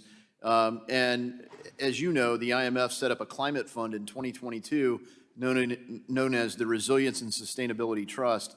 Given concerns about IMF mission creep, will you work with to eliminate RST so that the IMF can get back to its core mission? Congressman, at my speech during IMF week, I stressed the need to get back to basics at all of the multilateral development banks, especially the IMF. Yeah, thank you. And I mean, the World Bank's spending a massive amount on that. And as Chairman Hill and I met with the Inter-American Development Bank, they highlighted things that they were doing to deal with natural disasters that are important for tourism for them. So some of this is characterizing things that are really infrastructure for those countries as climate change, maybe to appease the previous administration. I'm confident you'll get it right to the extent we can be helpful in that as we reauthorize these programs, and we consider doing it. I thank you for your clarity talking about American leadership there so that America's interests are focused with the use of Americans' resources. I thank you for your steadfast work and your testimony today, and I yield back. The gentleman yields back. The gentleman from Illinois, the ranking member on the Financial Institutions Subcommittee, Dr. Foster, is recognized for 5 minutes. Well, thank you, Mr. Chairman and Secretary Bessent, for your appearance here today, as well as your very nice courtesy call where we were able to identify areas of common interest like digital citizenship. I'd like to speak today about the strength of the U.S. dollar and the decline of U.S. manufacturing, which, as you know, I'm very concerned about. I started this company back when I was 19 years old that now provides over 1,500 manufacturing jobs in the Midwest. And it's not been easy. We started our company in the beginning of the Reagan inflation. Then we had to live through, all of the Bush policies and the China shock that occurred on his watch. We lived through just all the ups and downs of this, and it's not an easy thing. And now, in terms of the strength of the dollar, it's affected by many things. It's including central bank policies, interest rates, tariffs, and the balance of trade. But in the long run, I believe that the strength of the dollar reflects the world's confidence in the U.S. economy, in the competence of U.S. leadership, in the value of products made by American workers, and our reputation as a fair place to do business and the rule of law in America. Now, Secretary Bessent, earlier this week, you ran an op-ed in the Wall Street Journal echoing many of the points you made in your testimony. And in that op-ed, you promised, inter alia, more jobs, more manufacturing, more deregulation, lower taxes, less national debt, all while maintaining a strong dollar. On the other hand, Stephen Mirren, Trump's choice for the chair of the Council of Economic Advisors, wrote a paper last year arguing for weakening the dollar through something he called the Mar-a-Lago Accords, which you've reportedly been placed in charge of negotiating. The president himself has just been all over the map on almost a daily basis on whether a strong dollar or a weak dollar will make America great again. So my question is, what is it? Does the administration support a strong dollar or a weak dollar? Sir, I'll work a little backwards. He had Myron paper was when he was in the private sector, and I think it related to a range of outcomes. Two, that I believe that the conditions for a strong dollar, they are important for international confidence. And again, when we think of strong dollar, what is a strong dollar? Is it the composite on the Bloomberg of all currencies? Is it a trade-weighted dollar? And then we can also look at bilateral relationships, because much of that could be not so much a strong dollar, but other countries manipulating and suppressing their currencies, which would hurt we US lived through that in the Bush administration and his non-reaction to what China was doing. I know all about that. But I think it's interesting to look at the historical record here. And I think, I have behind me, a plot of the strength of the U.S. dollar under recent presidents. And I believe your staff has a copy of a one-page handout that could be given to you if it's easier to read. And what it says is remarkable, that it says that under every president, from every Republican president, Reagan, Bush, Bush Jr., Trump 1, or now Trump 2, the dollar has weakened. Under every Democratic president, without exception, Clinton, Obama, Biden, the dollar has gone up significantly. And I don't think that's an accident. I think it's because of all the factors, including predominantly the confidence that the U.S. will maintain a well-regulated and well-governed economy and a fair place to do business. Now, and also on that handout, which I think has that actually been given, do you have the copy of the handout with the graphs on it? It's a double-sided single page. We can get you another copy if you want. It also has, you know, the argument in favor of a weak dollar, it should make manufacturing easier in the United States, make our, you know, that's one of the arguments for it. But if you look at the historical record here, if you just look at, for example, change in manufacturing employment under Democratic and Republican presidents, it's remarkable. For longer than you or I have been alive, Democratic presidents have increased manufacturing employment and Republican presidents have decreased manufacturing employment. You know, from FDR, Truman, Kennedy, Johnson, Carter, Clinton, Obama, and Biden, all increased manufacturing employment. Eisenhower, Nixon, Ford, Reagan, Bush, Bush 2, it all dropped. Okay, I don't think this is an accident, but the thing I want to ask you about is how did the Republicans manage to weaken the dollar and weaken manufacturing employment at the same time? Because it seems like that's completely crossways to the narrative that we're hearing from this administration. Well, sir, the gentleman's time has expired. The gentleman's time has expired. The Secretary can answer in writing. The gentleman from Tennessee, the Vice Chairman on Oversight and Investigation Subcommittee, Mr. Rose, is recognized for 5 minutes. Thank you, Chairman Stile, and I want to thank Chairman Hill and Ranking Member Waters for holding this important hearing, and Secretary Bessent, thank you for being here with us today and answering our questions. Secretary Bessent, given that the Mint, the U.S. Mint's own fiscal year 24 report shows that the nickel, the U.S. nickel now costs 13.78 cents to produce, and that experience in other countries suggests that our nickel production or demand would double, triple, maybe even multiple times beyond that if we eliminate the penny. Is Treasury analyzing the risk that stopping penny production alone could actually worsen our coinage losses or seniorage losses by pushing annual nickel losses well past $200 million? Congressman Rose, that we have looked at this and we believe that it is possible by changing the composition of the nickel to bring down the cost to 5 cents or less. Absolutely. That was going to be my next follow-up question too. So I will point out that the dime is very profitable. Yes, and you know, it'll sound like a little self-interest, but a Tennessee company is one of the folks that could lower the cost of the nickel and has made a proposal that I know We're investigating that with them and are very intent on maintaining those jobs, sir. And I would just say from my deep dive into both penny and nickel production, it seems to me that there are significant savings beyond just saving on composition of the nickel. So I would encourage Treasury and the Mint to take a look at refocusing how we produce those coins to make them actually positive for the balance in terms of producing seniorage for the United States. So I'm glad to hear that you're moving in that direction. Secretary Bessent, the President has recently made budget requests that propose significant cuts to the Community Development Financial Institutions, or CDFIs, or the CDFI Fund, and suggests to end core CDFI programs. I know you've recently made public comments about the statutory basis for the CDFI programs. What is your position on the future of the CDFI Fund, and do you believe it should continue to play a role in supporting access to capital in underserved communities across the country? Well, the Congressman, as I told the Congressman on the other side of the aisle, we are creating a new $100 billion award program that would provide access to affordable financing, and this will be mostly in rural America.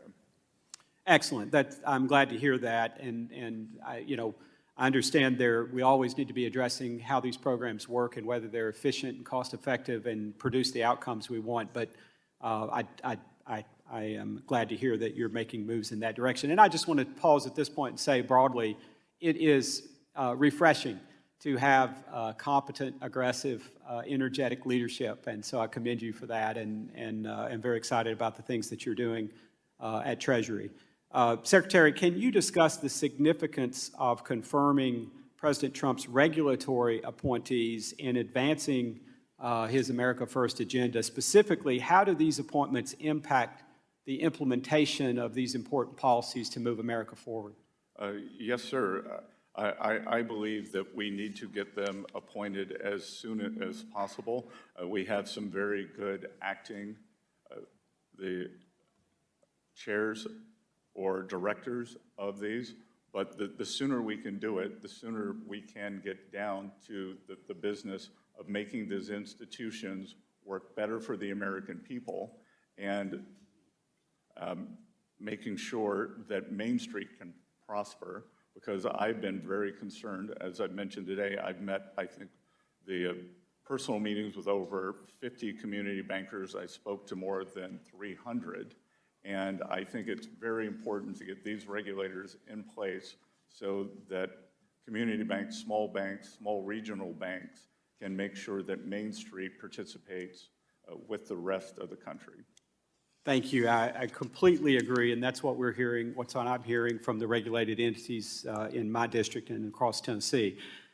Secretary, given the IMF's limited success in pushing China on transparency and debt restructuring, how can Treasury justify supporting the IMF's current leadership? We are in constant discussions. It is leadership that I inherited.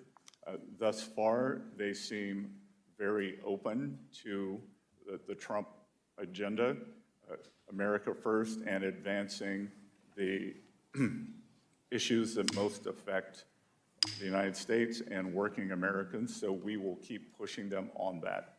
Thank you, Mr. Secretary. Mr. Chairman, I yield back. The gentleman yields back. The gentlewoman from Ohio, the ranking member on the National Security, Illicit Finance, and International Institutions Subcommittee, Ms. Beatty is recognized for 5 minutes. Thank you, Mr. Chairman and Ranking Member, and to you, Secretary Bessent. The Trump administration has alleged that detecting and deterring transnational criminal organizations such as Iranian terrorist groups and their proxies is a priority for national security. But on March 2nd of 2025, your department announced that it would not enforce any penalties or fines associated with the BOI reporting rule, nor will it enforce the CTA against U.S. citizens, domestic reporting companies, or their beneficial owners.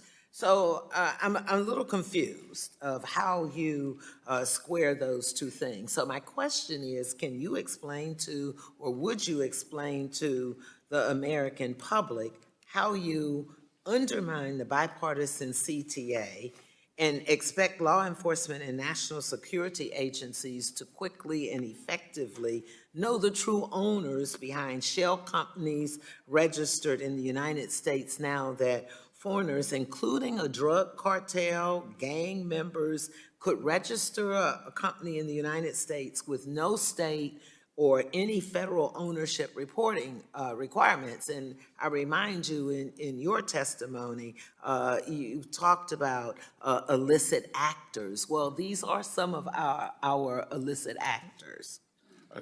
The Congresswoman, an overwhelming majority of the domestic entities that you're describing are hardworking Americans with small businesses. We bifurcated the bill, and any foreign entities must still file. So you saying to me it's not true that they must file and the foreign entities must file the BOI? Yes, we bifurcated the CTA program that domestics do not have to. So maybe I'm asking it the wrong way. So it appears that they are doing it registering to avoid the transparency of who the companies are. I'm not sure what your question is. I'd be happy to answer it. So I guess I'm looking at it as, and if you're saying it is not true and that they now are complying and completing the BOI. So let's take it one step at a time. So you're saying everybody is completing the BOI. You're enforcing it. No, ma'am, I am saying that we have bifurcated it, that U.S. nationals do not have to file, and that foreign nationals do. Okay, so I guess when we look at this, if we're limiting enforcements of the rule just to the foreign entities, that creates a giant loophole whereby any foreign entity can register in the United States and evade or not do the BOI reporting requirements. Well, they would be subject to they would have to come through a U.S. financial institution, so they would be subject to all U.S. institutions. Including the BOI. Including the BOI. Including the BOI, yes or no? Because the answer is no. I mean, you can say it however you want to, but the answer is no. And this makes it easier, and this is what I want the American folks to know. It makes it easier for human and drug traffickers, cartels, terrorists, organizations, and other criminals to do business in the United States. And when you're limiting the enforcement just to foreign entities, it exempts 99% of the entities that Congress intended the law to cover when it was passed into law. So I think I do have my answer. We're just not agreeing on it, and we know why. So let me go to my second. It's my time. Let me go to my second question. The clock is running. It's my time. It is my time. You will not do this on my time. Now, I'm going to ask for a few more seconds since he refused to comply with my time, not his time. In 2016, former Secretary Jack Lew announced that Harriet Tubman was to be the new face of the $20 bill. Can you tell me what's the current status of this project? No, ma'am, I can't, but my staff will get back to you. No, I want you to get back to me. Because, see, there seems to be an issue when it comes to things that affect people of color or people who live in poverty, whether it is what you're doing with Social Security, what you are doing with restricting funds to programs. The gentlewoman's time is I expired. want you, The gentlewoman's will time you is respond expired. to me? The gentleman from Mr. Texas. Chairman, I need the him to gentleman's answer time, if he will. I'm not a the staff gentlewoman can person. submit I'm not questions for asking the him record. to have his staff report to The me. gentlewoman So, can Mr. submit- Chairman, I'm addressing it to you to ask gentlewoman's him time to is respect expired. me. Mr. Chairman, The gentlewoman's I'm talking time to has you. expired. I need him to address if he gentlewoman's will time answer has me. expired. No, I'm not going to The gentlewoman's yield. time I'm has not expired. going to stop until you direct gentlewoman's him time to has answer to expired. me as a member of Congress. The gentlewoman's Mr. time Chairman, has point expired. of The order gentlewoman to has you. offered that she can Mr. submit questions Chairman, for the point record. of order to you. I will not stop. I will not be silent. The gentlewoman is until not you offering direct an him appropriate to parliamentary inquiry. Does Will the gentlewoman you- have a parliamentary inquiry? Yes, I do. Please state the parliamentary inquiry. As a member of the United States Congress addressing the Secretary, I am asking you to rule on asking this hostile witness to direct his response to me versus having him tell me that his staff will respond to me. My staff person didn't ask him the question. I did. The gentlewoman does not state a parliamentary inquiry. So let me ask the gentlewoman's point of time- privilege to you, Mr. Chairman, because I'm not going to stop this morning until you respond to me then, if you will direct the Secretary to respond to me as a member of Congress. Or let me ask him. It is not a point of privilege. The gentlewoman's time has expired. The gentlewoman will suspend. The gentlewoman will suspend. The gentlewoman will suspend. The gentlewoman will suspend. If he responds. The gentlewoman will suspend. If he responds The gentlewoman to me, will suspend. if he will The respond to me, gentlewoman makes a legitimate request, a personal you privilege. can simply ask him to Grant respond. personal privilege. Just Personal ask him to respond if he'll respond to a member of Congress versus saying a staffer. It's simple as that. I ask that members keep decorum and remain cordial during today's hearing. I am being Members, cordial the to gentlewoman you, will Mr. suspend. Chairman. The chair has the time. Mr. Chairman, The will you chair has the answer the time. The question? gentlewoman will suspend. The gentlewoman The makes gentlewoman a will legitimate suspend. request. I ask that members keep decorum and remain cordial during today's being hearing. cordial. I resent your statement to imply that I am not. I am a member of the U.S. Congress. I am asking this The Secretary gentlewoman to may respond submit to me. QFRs for the record, which will be responded to by the Secretary. Thank you. The gentlewoman's time has expired. The gentleman from Texas, the chairman of the Small Business Committee, Mr. Williams, is recognized for 5 minutes. Thank you, Mr. Chairman, and thank you, Mr. Secretary, for being here. This may be a little easier on you here. I'll try to move it fast forward. The Chinese Communist Party has enabled their economy to serve as a central hub for money laundering, human trafficking, and the export of chemicals used to manufacture fentanyl. Increasingly, Chinese nationals and financial works have informed operational alliances with Mexican drug cartels, providing laundering services, digital payment platforms, and chemical shipments that fuel the trafficking of fentanyl across our southern border. These criminal partnerships exploit the international financial system and pose a direct threat to U.S. national security, public health, and financial integrity. So my question, Mr. Secretary, is can you elaborate on the steps Treasury is taking to disrupt the flow of illicit financing, money laundering, and drug trafficking between Chinese entities and Mexican drug cartels? Thank you, Congressman, for that very important question, and note that they are interlinked, that the Chinese provide precursor drugs that are then converted into fentanyl by the Mexican cartels. And just today, I signed an order that will be made public within the next few days, identifying Chinese entities who are engaged in the fentanyl trade. Great. Far too long, China has taken advantage of the international financial system and has become the world's largest creditor. The IMF and World Bank's focus on climate and social initiatives has resulted in a lack of accountability for the Chinese unreliable economic data, currency manipulation, and opaque predatory lending practices. In addition to the lack of accountability, this shift in focus to climate has forced many developing countries to turn to Chinese financing. The United States must leverage its leadership of the world stage to counter China's growing influence as a global lender and put an end to the deceptive economic practices. So, Secretary, how is Treasury working to prevent IMF and the World Bank resources from indirectly legitimizing China's debt trap diplomacy and economic oppression? Well, Congressman, in various ways. One, as you would have noticed, I will have said that when this horrible Russia-Ukraine conflict ends, that no country or person who financed the Russian war machine will be eligible for any rebuild in Ukraine, especially that financed by the World Bank or any of the other multilateral development banks.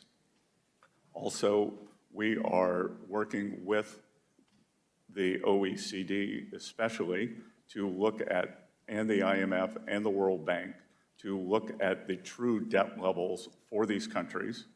Everyone agrees, or everyone save one country agrees that this is a problem, that there are rapacious mineral deals, that there are tolling arrangements, and it is impossible to know and assist a country that has experienced economic hardship when we don't know the true levels or if there is an undisclosed priority payment to another creditor. Let me try to get to my last question. I was encouraged to hear that you are taking a fresh look at the bank regulatory framework to better reflect actual risk and ensure a level playing field across the financial system. And as part of that review, I hope you'll consider where U.S. regulations may be putting banks and financial institutions at a disadvantage compared to our foreign competitors. In particular, I urge you to weigh the combined impact of proposals like Basel III Endgame, the GSIB surcharge, and leverage requirements, especially whether these changes could limit banks' ability to support the economy and compete globally. So in your work so far, are there any specific areas where you plan to address these concerns about regulatory putting U.S. institutions at a disadvantage, such as in the re-proposal of the Basel III Endgame rule by amending the GSIB surcharge regulation?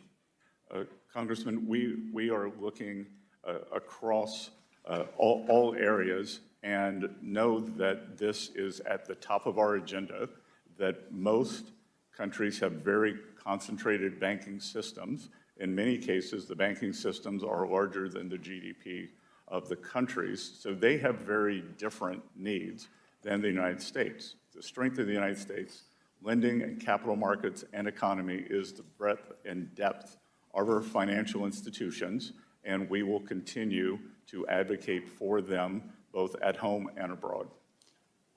Thank you for your service. I think you're doing a great job. I yield back. The gentleman yields back. The gentleman from California, the ranking member on the Task Force on Monetary Policy, Mr. Vargas, is recognized for 5 minutes. Thank you very much, Mr. Chair and Ranking Member, for holding this hearing. Mr. Secretary, welcome. It's great to have you here. I want to thank my colleague and friend from Texas for asking the question about Russia. Do you consider Vladimir Putin a war criminal? Yes. Would you negotiate with a war criminal? I think that's the nature of diplomacy. One must negotiate with both sides, sir. So you will be negotiating then with the war criminal? I believe that negotiation was needed with the Japanese after World War II. Okay. Thank you for that answer. Are you familiar with what President Trump has called his One Big Beautiful Bill? Yes, sir. Could you describe the basics of that bill? It is a combination. The core of that bill is to make the 2017 Tax Cuts and Jobs Act permanent. If this, what he quotes, a big, beautiful bill passes, will the deficit go up or will the deficit go down? I believe over time, the deficit to GDP, which is the important number, even Secretary Yellen agrees with that, will stabilize and go down. So next year, will it go down? Sir? Yes. I believe yes. You say, so if the big, beautiful bill passes, you believe the deficit will go down next year? The deficit to GDP will. Because again, what is important is that we grow the economy faster than I understand we grow the that. debt. I understand that, of course. But you say that in the long term, I'm asking in the short term, will the deficit go down? I believe the debt to GDP can go down. But what about the deficit itself? The amount of money that comes in as opposed to goes out. Will the deficit go down next year? Will it go down from 2024 and 2025? I believe it will, because these are extraordinary levels. What about the long-term debt? Will it go up or down if this big, beautiful bill passes? Again, sir, while the absolute... I think the reason you're having a hard time answering... I'm not having a hard time answering, because what is important... I've given you plenty of isn't time. the absolute level of debt. It is, as Secretary Yellen said, the debt to GDP. So that if our GDP were 100... Everyone is talking about the $37 billion. Is it going to go up or down? Sir? Yes. Is it going to go up or down? It will likely go up, but if the GDP goes up faster, we don't care. I think that's the interesting thing. My colleagues on the other side always talk about reducing the debt and reducing the deficit, and yet the hypocrisy of trying to pass the big, beautiful bill that will cause both of them to go up. No, sir, I did not say the deficit. No, I know you didn't say it. You're trying not to say it, but that's exactly what's going to happen. No, I actually said it would not go up. I know you did. And just to be clear. You said the number would go up. Just to be clear, last year, 6.7% deficit to GDP. No, I'm asking the number. I'm asking the actual number. No, we're looking at, see now. The previous administration. We're asking about numbers here. Well, when we were not in a recession and I'm not going to let you get away with that one, because it's very clear what's going to happen if they pass their bill. The deficit's going to go up, and the debt's going to go up, and we're going to see the hypocrisy of them always saying, cut the budget, so the deficit's going to go down, and the debt's going to go down. It's not. It's going to go up. Now, I do want to ask you about the independence of the Fed. Yes, sir. You have kind of been on both sides of the fence on this. You seem to say that we need an independent Fed, but at the same time, you said there should have been a shadow Fed.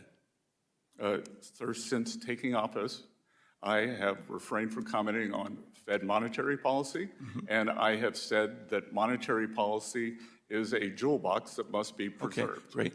And lastly, I do want to ask this, because a number of my colleagues have brought it up about elite, the coastal elites. Where did you go to school? Sorry? I grew up in Little River, South Carolina. And what university did you graduate?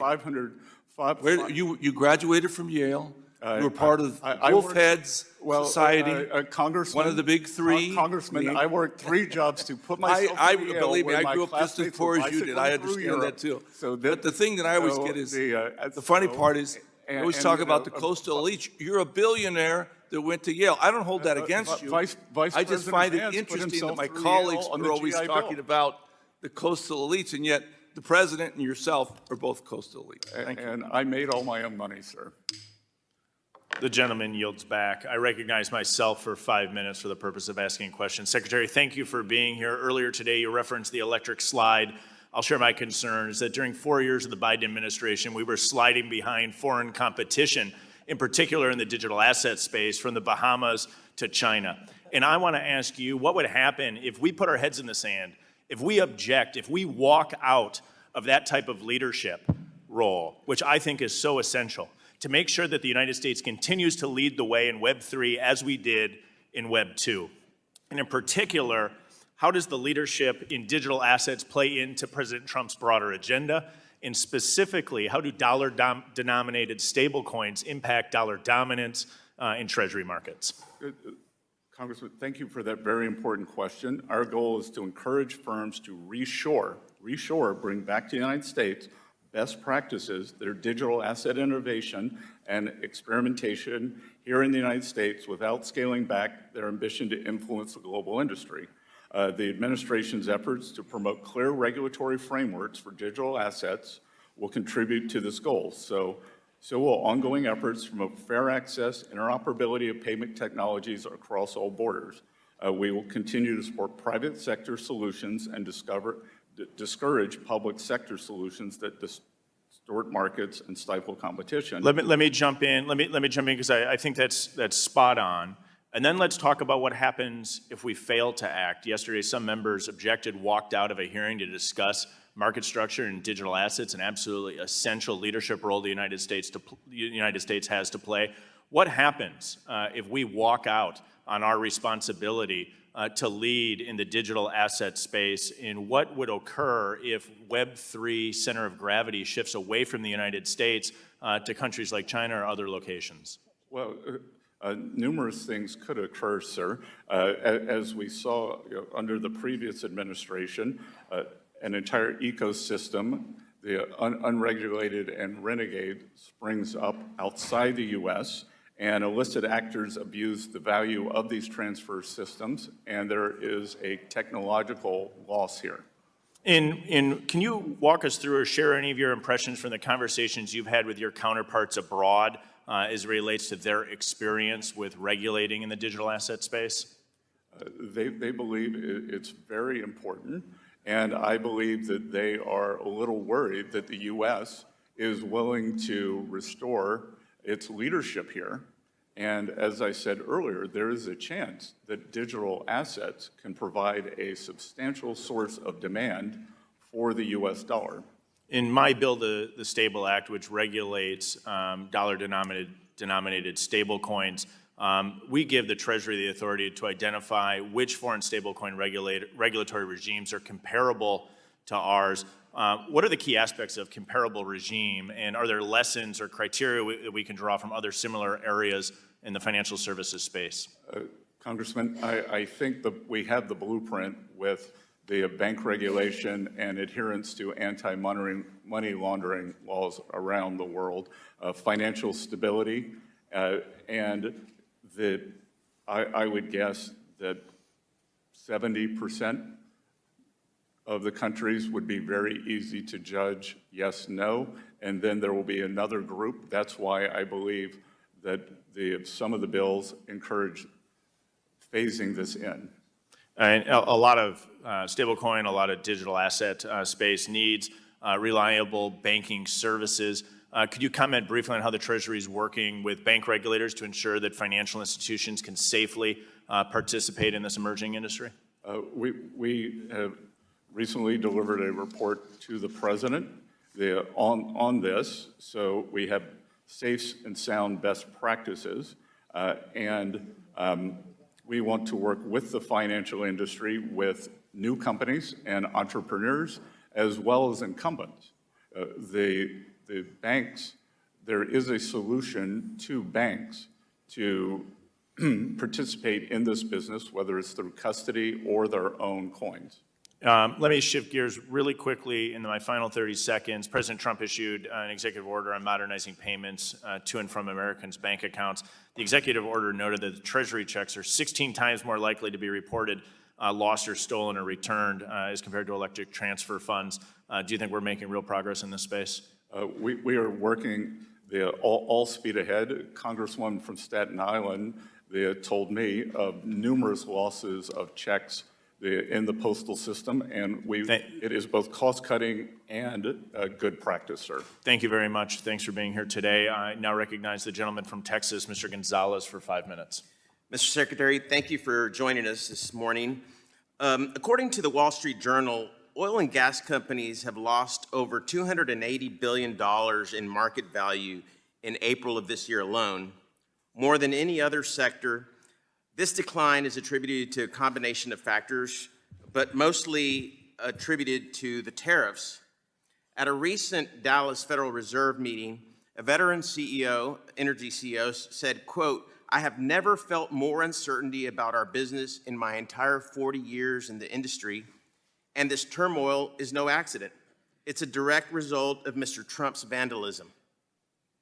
Just yesterday, Diamondback Energy, one of the largest Permian producers, told shareholders that tariffs are adding significant cost of drilling activity. That's mostly due to the tariffs to our neighbors to the north and the south. Mr. Secretary, the chaos in the energy sector has eclipsed any gains from President Trump's industry-friendly regulatory rollbacks that they were so much looking forward to. Stable energy prices depend on stable policy. The Trump administration pledged to support American energy sector. However, this decline demonstrates the opposite. Given these outcomes, how do you reconcile the administration's stated support for energy sector with policies that appear to have directly undermined its stability and global competitiveness? Sir, I would take issue with the idea that it was tariffs. We have seen one of the largest decreases in the underlying price of crude in history. That's right. So, but 100%, there's not a single energy CEO in America right now that would agree with you. They are all attributing their downfall right now and the troubles that they're having to the tariffs, and they need some relief. What's the administration going to do? Congressman, you and I must speak to different energy executives because I speak to them quite often. Well, I spoke to API today. I will note that OPEC has done a substantial supply increase, and the history of substantial OPEC supply increase. And the tariffs are just making it worse. China is no longer buying our LNG, neither is a lot of other countries around the world. So, I think we've seen the Harold Hamm, the head of Continental Resources, has said that he is reshoring his supply chain, and he believes that over time, he did not save any money by outsourcing the equipment. Secretary, overseas. Our energy industry is hurting, and they need your help. And I know you're a smart man, and you're one of the most stable people in this administration. You need to talk to the president about this. This is hurting the industry, and it's hurting the American people, and more needs to be done. I have another question that I want to talk to you about that's hopefully a little easier, and it has to do with our shrimping and fishing industry. As you may know, our domestic shrimping and fishing continue to experience economic hardships caused by an increase of foreign imports, high fuel prices, labor shortage, immigration regulation, all to make matters worse. Plus, we have flooded the domestic seafood markets with foreign farm-raised shrimps, many which are subsidized by American federal dollars in the international financial institutions. We need to put an end to this. What are we doing in terms of tariffs to helping this industry that is hurting? I mean, if we want to talk tariffs, there are some that work, and I think this is certainly an industry that needs a lot of help. It's been ignored. It's on the verge of collapse. If we continue down this path, we will rely on imported seafood and certainly imported shrimp, which is hurting the worst within the seafood industry. And I don't know how familiar you are with this industry, but I'm curious to hear your opinions and what can be done to improve this. Well, sir, as I mentioned earlier, this coastal elite grew up in a fishing village that when I was young was 500 people, so I'm very attuned to that. And again, on one hand, that you're saying you don't like tariffs on the other. No, I don't like tariffs on our energy sector. Yeah, we do need tariffs in certain industries. This is one of them that I think would make sense. And you know, I agree, and I'd be happy to work with you on this. We've worked with the Alaska delegation extensively on what's happening with Russian illegal fishing and illegal or sales to China that's then transshipped back to the U.S. So we'd be happy to work with you on this. I'd love that. Okay, I'll be in touch with you. Thank you so much, and I yield back. Thank you. Gentleman yields back. The gentleman from South Carolina, Mr. Timmons, is recognized for 5 minutes. Thank you, Mr. Chairman. Secretary Bessent, thank you for being here with us today. You are respected by the President, his economic team, leaders on Wall Street, and the broader international financial community. Your steady leadership is appreciated on both sides of the aisle. And after an abysmal 4 years, it is encouraging to see thoughtful and serious leadership guiding this discussion once again. And I would like to add a personal note. Both of us proudly call South Carolina home, and my family, like yours, also came to Charleston in the 1600s. I know you understand the economic landscape of South Carolina deeply, and that perspective is invaluable in the position that you hold. Let me start with a question about the textile industry.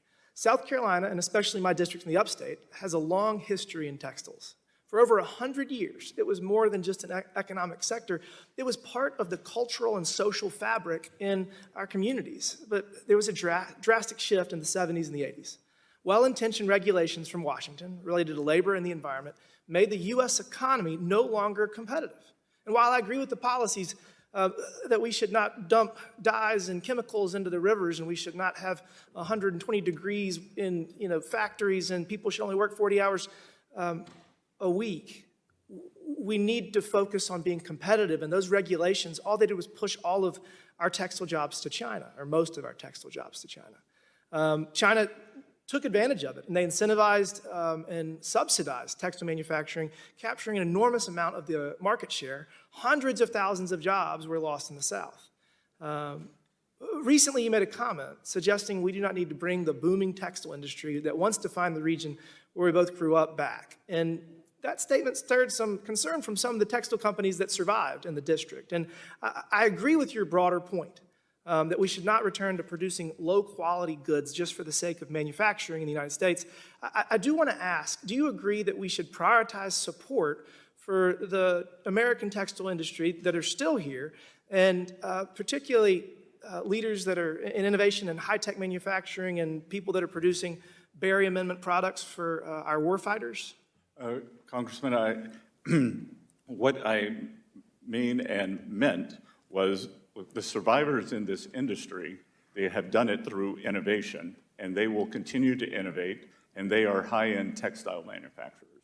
I remember going to China in the 1990s and 2000s and seeing everything that had been outsourced there in the textile industry. Sock City, they would have Sock City, Underwear City, and those are the jobs you and I grew up with, many people, our family, friends involved with. And I think that we, through good tariff policy, we can make sure that these existing businesses can grow and thrive, especially in the high end. And again, anyone who has survived has done it through innovation, hard work. And that's what I told them. I told them that we still support them, and we are going to make sure that they continue to thrive. Sir. Absolutely, absolutely. So I want to turn to the automotive industry, and specifically BMW, which operates its largest plant in the world in Spartanburg, South Carolina. That facility, which opened in 1994, has helped make our state the top auto exporter in the U.S. It employs either directly or through a nearby supply network, indirectly, almost 80,000 of my constituents, almost 1 in 10 of them. And foreign automakers like BMW are continuing to invest heavily in U.S. manufacturing. Incredibly, they have invested an additional $4 billion in the last 3 years, and that investment has real lasting benefits for American workers, exports, and innovation. It is President Trump's promise to the American people to renew the U.S. economy's competitiveness in the global economy, and this is an effort long overdue. My question is this: as President Trump renegotiates our trade relationships with the world, is it fair to say that BMW, the type of investment that BMW has made, a generational investment, is what we're hoping to incentivize?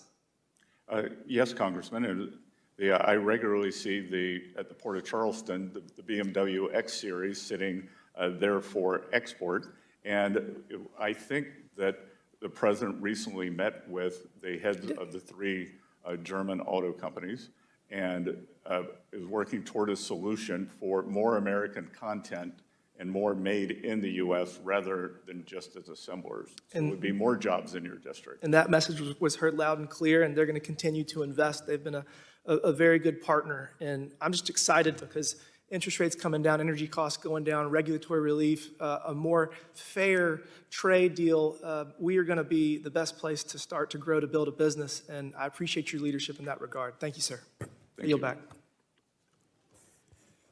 Gentleman yields back. Gentleman who's the vice ranking member of the full committee, Mr. Caston, is recognized for 5 minutes.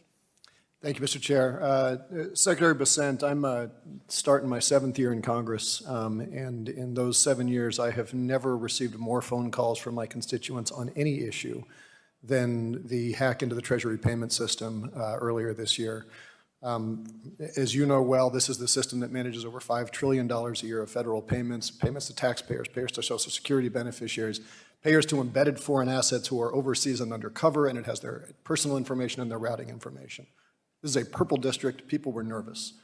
We sent a letter to your office along with 150 colleagues asking 20 questions.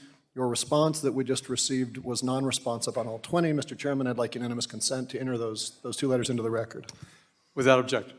I want to get through a lot of those questions right now, Secretary Bessent, and I would ask you to be as brief as you were in your response, but I would very much like a more fulsome answer in writing. In January, the New York Times reported that you pressured David Lebrick out of his role overseeing that after he refused to grant that access to people that Elon Musk had imposed. Can you confirm the accuracy of those reports? That's incorrect, Mr. You met with him on January 30th, put him on administrative leave, and he left the day later. Is that accurate?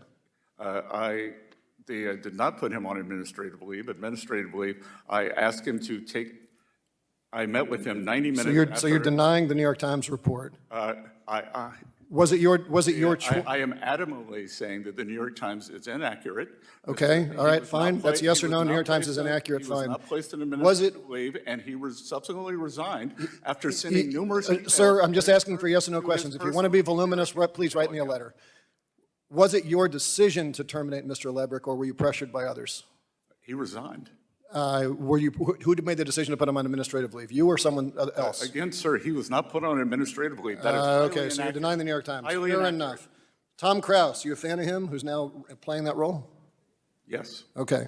You'd mentioned earlier he was in that role. Do you agree that that role includes duties that include managing Treasury's payment system to ensure timely Social Security payments, overseeing auctions for U.S. Treasury bonds, which determine interest rates, and ensuring the U.S. doesn't breach the debt limit? Would you agree that that's all part of the functions of that job that Mr. Rouse is now holding? No. No? Shocking? Okay. Does Mr. Krause have any prior experience in government service? He does not, neither do I. Does Mr. Krause have any prior experience in the financial sector, which of course you do? What's that? Just, you can answer me. You don't need to, I'm doing this solo. You don't need the people behind you to help you. Does Mr. Krause have any prior experience in the financial sector? He had, in the financial sector, yes, he's put together more than 100. No. Did he work for a bank? Did he work for a hedge fund? Did he work for a private equity firm? He worked for a private equity firm. He's the CEO of a software company. He's done more than $100 billion of tech deals. He runs a software company. He's still the CEO of that software company, isn't he? I'm not sure. He is. Is it your view that that job that he's holding is a part-time job? I'm not managing $5 trillion a year of distributions. That's a part-time job, or does that require full-time? No, sir. He is not managing $5 trillion a year of distribution. He is doing a tech upgrade, an ERP system. That's all that Mr. Lebrick was doing, was a tech upgrade? Sorry? Mr. Lebrick, who said, I'm not going to allow people to hack into this system. He was just doing a tech upgrade? Or you've downgraded what that job function is? Mr. Lebrick was in charge of 1.5 billion payments a year, which 1/3 did not have a task identification. Sir, come on. So he had failed. Come on, we're going to move along. The chairman, notably a moment ago, did not swear you in, so you are not under oath right now. February 4th, in your response to a Senate Democrats letter, you said that Mr. Krause will only have read-only access. A moment ago, in response to our chair, You said, and I quote, they were only granted read-only access at Treasury. You're not under oath right now. You could be, but you're not. Mr. Gioeli testified under oath in a recent hearing, saying that Mario Alez was given right access to the Treasury payment system. Do you wish to correct your remarks to the chair, the ranking member, I would say that no one was given right access? I never granted anything other than. But Mario Alez was granted right access. I never granted anything other than read-only access. Mr. Alez left the Treasury Department in part after it was discovered that he said normalize Indian hate and I just want a eugenic immigration policy. Do you agree with those sentiments? I do not at all. Do you think that someone who has those sentiments should be employed in your department? That I had a conversation with the Vice President. That I admired his grace. He then went to HHS. Gentleman's time has expired. Thank the gentleman from Illinois. The gentleman from Indiana is now recognized. Mr. Stutzman for 5 minutes. Thank you, Mr. Chairman. And Mr. Secretary, thank you for being here.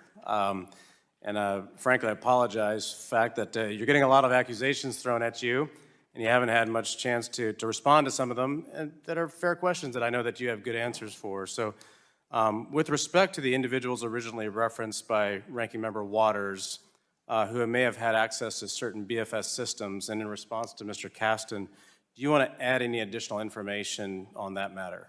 I would say that that is in litigation, and I never authorized access.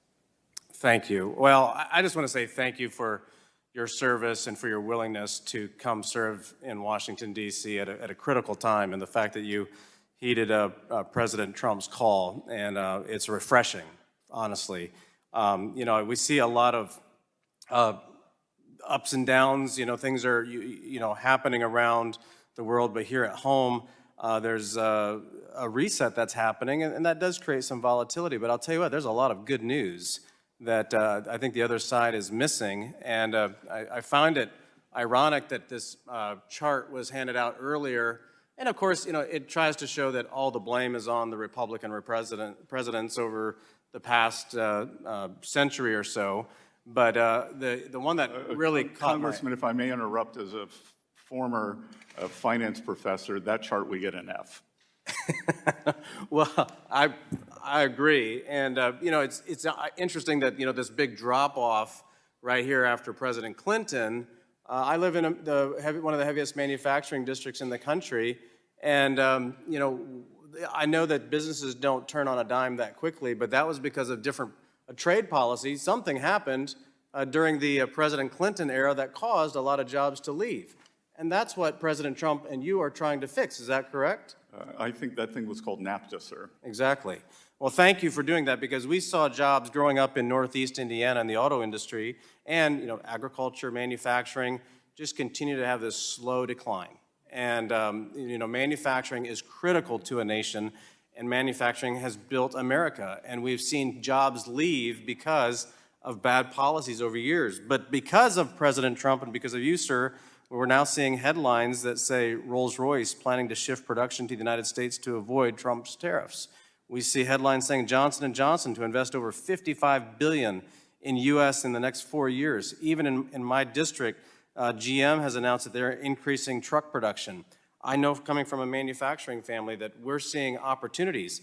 Is it going to happen overnight? Absolutely not. But it's at least giving us the opportunity to look forward and say there's an opportunity, because you all are resetting the table to look out for America first. And so I want to say thank you. And you know, if you don't, and if I've heard you say this before, that President Trump has tasked you with reducing debt and deficits as well as keeping the economy strong, that's a huge task, but it's one that has to happen. And I appreciate what you've been doing, because a debt crisis would just flat out limit us to any sort of recovery. It'd be very difficult. I want to ask you real quick about the Federal Reserve's dual mandate. Generally speaking, should the Federal Reserve focus more on fighting inflation or providing maximum employment? And what should the Fed focus on if the economy enters stagflation? Sir, I would just comment on monetary policy in general rather than the Federal Reserve. I think the two are inexorably linked. And as we saw during the terrible inflation during the Biden years, that employment picked up, but that was a slingshot effect as we came into post-COVID recovery that financed by debt-fueled government spending, and we are trying to end that. So the Federal Reserve should focus on both, and it's at different times. But look, keeping inflation down, President Trump won because of, I believe, because real wages for working Americans dropped. No, that's absolutely right. And we saw the cost of living go up. The last 4 years have been the hardest on Americans due to the former administration's policies. And I know that there's a huge recovery and people are still trying to recover and are hopeful and optimistic. And my time's about to expire, but I just wish you the best and I want to say thank you. And working together here in this committee, there's plenty of places to work together and try to get us back on track rather than pointing fingers. So, Gentleman's time has expired. We now recognize the gentlewoman from Massachusetts, Ms. Presley, for 5 minutes. Thank you. Secretary Bessent, you have heard from Democrats publicly, and I'm certain you've heard from Republicans privately, that this administration's reckless and chaotic tariff policy is wreaking havoc on our economy. Rather than delivering stability for our country, this Trump tariff tantrum has been inconsistent, counterproductive, and disconnected from reality. In my district, the Massachusetts 7th, I'm hearing it from everyone. Small business owners are reeling from the unpredictable on-again, off-again tariffs. They're holding back on expansion, delaying hiring, and bracing for the impact. Local and state officials are telling me about the effect tariffs will have on our state budget. Simultaneously, Massachusetts will see energy bills increase while revenue from tourism will decrease. But I want to focus on the constituent outreach that I've received from everyday families who are just fighting to make ends meet. Yes or no? Mr. Secretary, do you know what a car seat is? I have 2 children, yes. I figured as much. It's correct, you and your husband have 2 children. So I'm sure you know that car seats are absolutely essential for families when traveling with babies and toddlers to school, to worship, to doctor's appointments, just everyday living. But not only are car seats essential, they are the law of the land. It's the law of the land in 50 states. So there's no getting around that. Mr. Secretary, what's your estimate of how many babies are born in the United States each year? I would guess 2 to 3 million.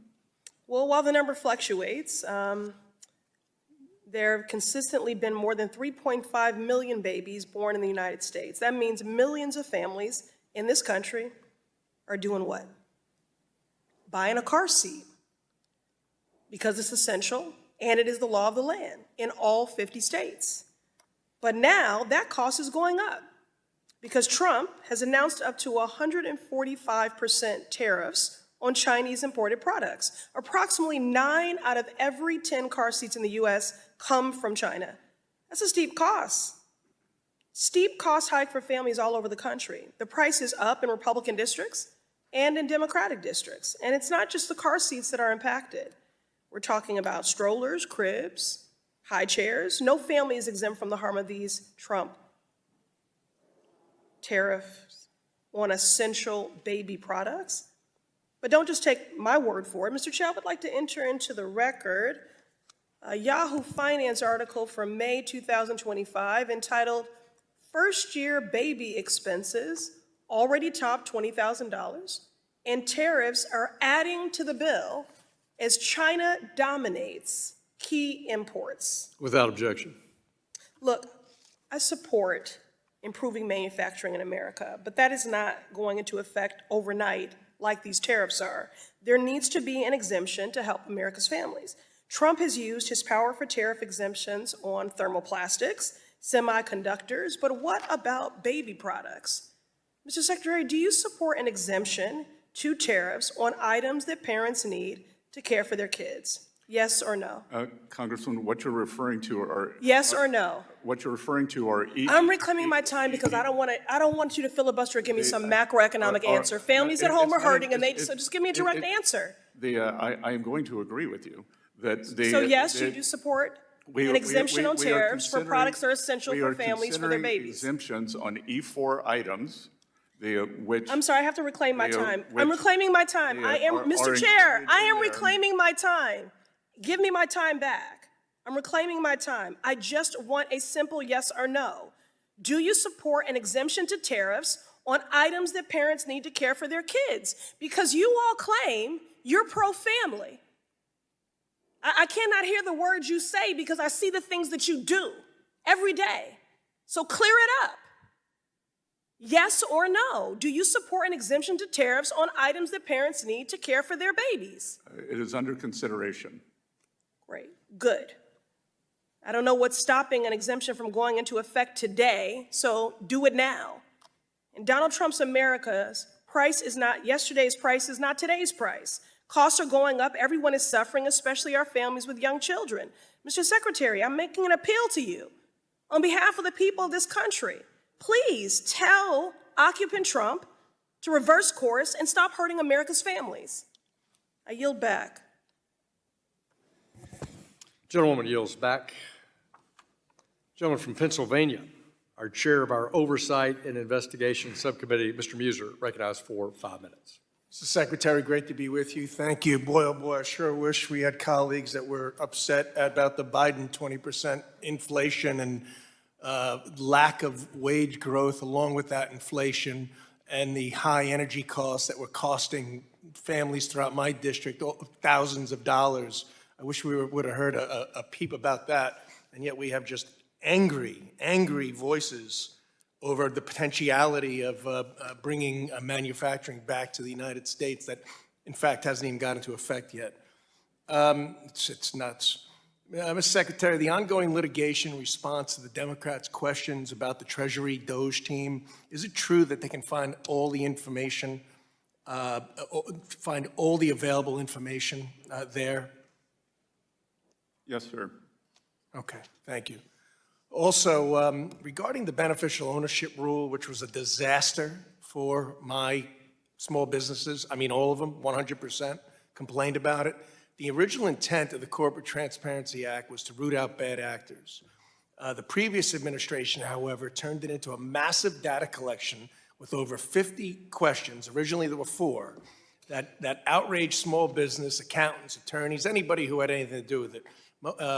In fact, only 20% of the small businesses were even able to comply by the January 1st deadline, and meanwhile, they were threatened with fines up to $500 per day and up to $10,000, small businesses. They were beside themselves. You listened to the small businesses and did something immediately to correct course, exempting U.S. companies from reporting, and my small businesses throughout my district, throughout Pennsylvania, applaud you for eliminating a needless bureaucratic reporting regime. So thank you. And Congressman, I'm just sorry that so many of them had to waste their hard-earned dollars either complying or preparing to comply. And losing sleep and everything else, and some even going out of business because they found it preposterous. Thank you. Let's talk about removing the ideological, subjective, even capricious regulators how would you, under the Biden administration, bank supervisors focused more on ideological concerns and less on material, bright-line financial rules versus the risks? How will you work with bank regulators to refocus supervision on bright lines rules rather than issue unrelated to safety and soundness? Again, Congressman, very important point. We could see that we had 3, under the previous administration, we had 3 of the largest bank failures in U.S. history. 2 weeks before that, the Financial Stability Oversight Council published a report that said that climate was the biggest threat to the financial system, not the deposit volatility, not over-leveraged bond portfolios. So we are promoting common sense, back to basics.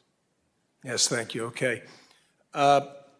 The efforts related to the removal of reputational risk as a basis of supervisory criticism, can you comment on that? Yes, sir. Many people, many individuals, many organizations were debanked because of their political beliefs, and regulators use that as a litmus test, and that it is a very capricious category in bank regulation. So we have moved to remove that as a criteria. We believe that financial ratios are much more important than whether you are a Democrat, a Republican, or an independent. Thank you. Yes, well put, and appreciate the fact that you see things that way, as should be seen. Capital requirements, Basel III Endgame, of course, the GSIB surcharge and other proposed capital rules might put U.S. banks at an international disadvantage. What do you believe, if you got an idea of the right level for capital requirements? Sir, we are examining that now, and we will weigh in heavily at the BIS and the other rulemaking entities.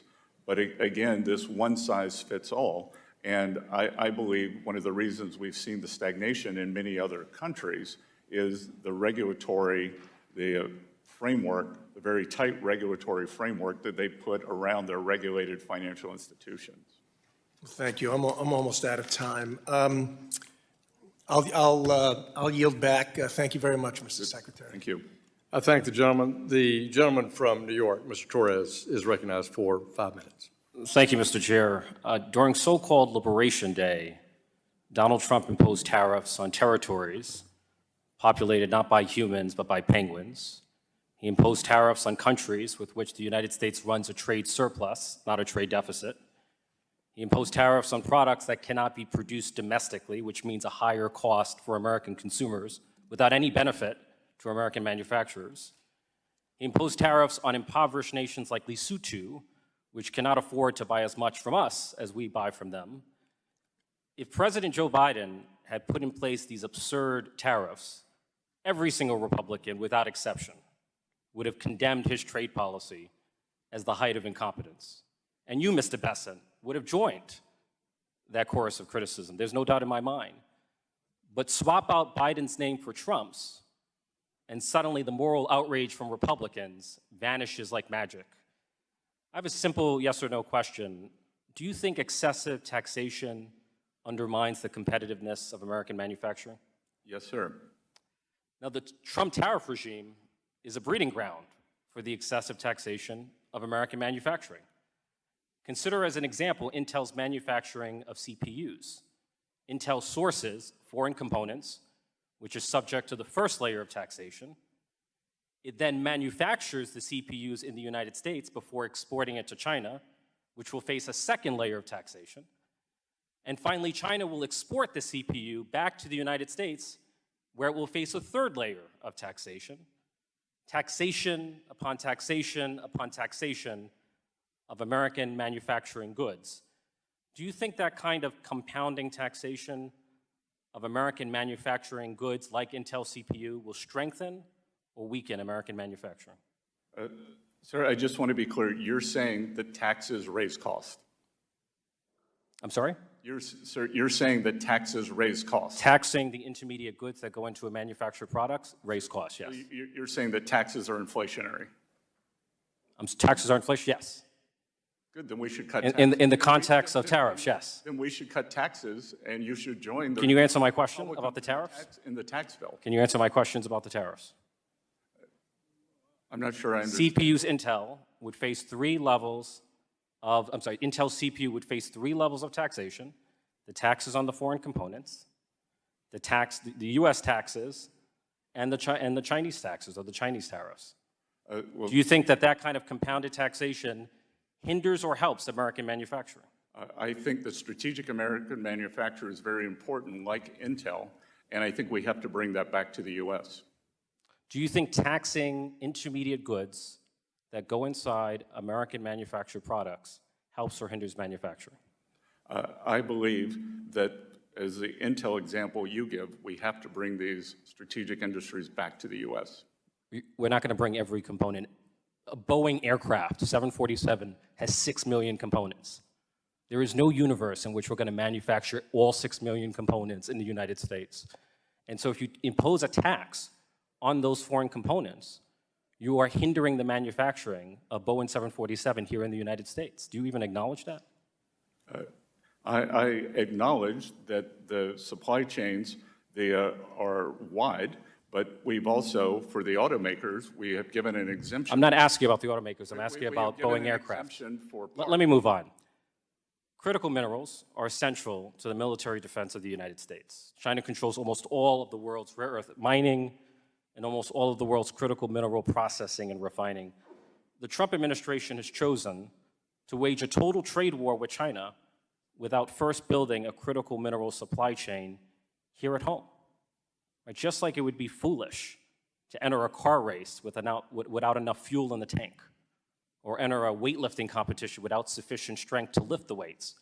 It seems equally foolish to wage an all-out trade war on China without a domestic critical mineral supply chain, breaking China's strongest chokehold over the United States. The CCP's chokehold on critical minerals and rare earth elements is a precondition for winning the trade war against China. Do you agree with that? I believe that we have to bring the rare earth, as you correctly said, processing back, or not even back to the U.S. We have It's not only processing, it's rare earth mining as well.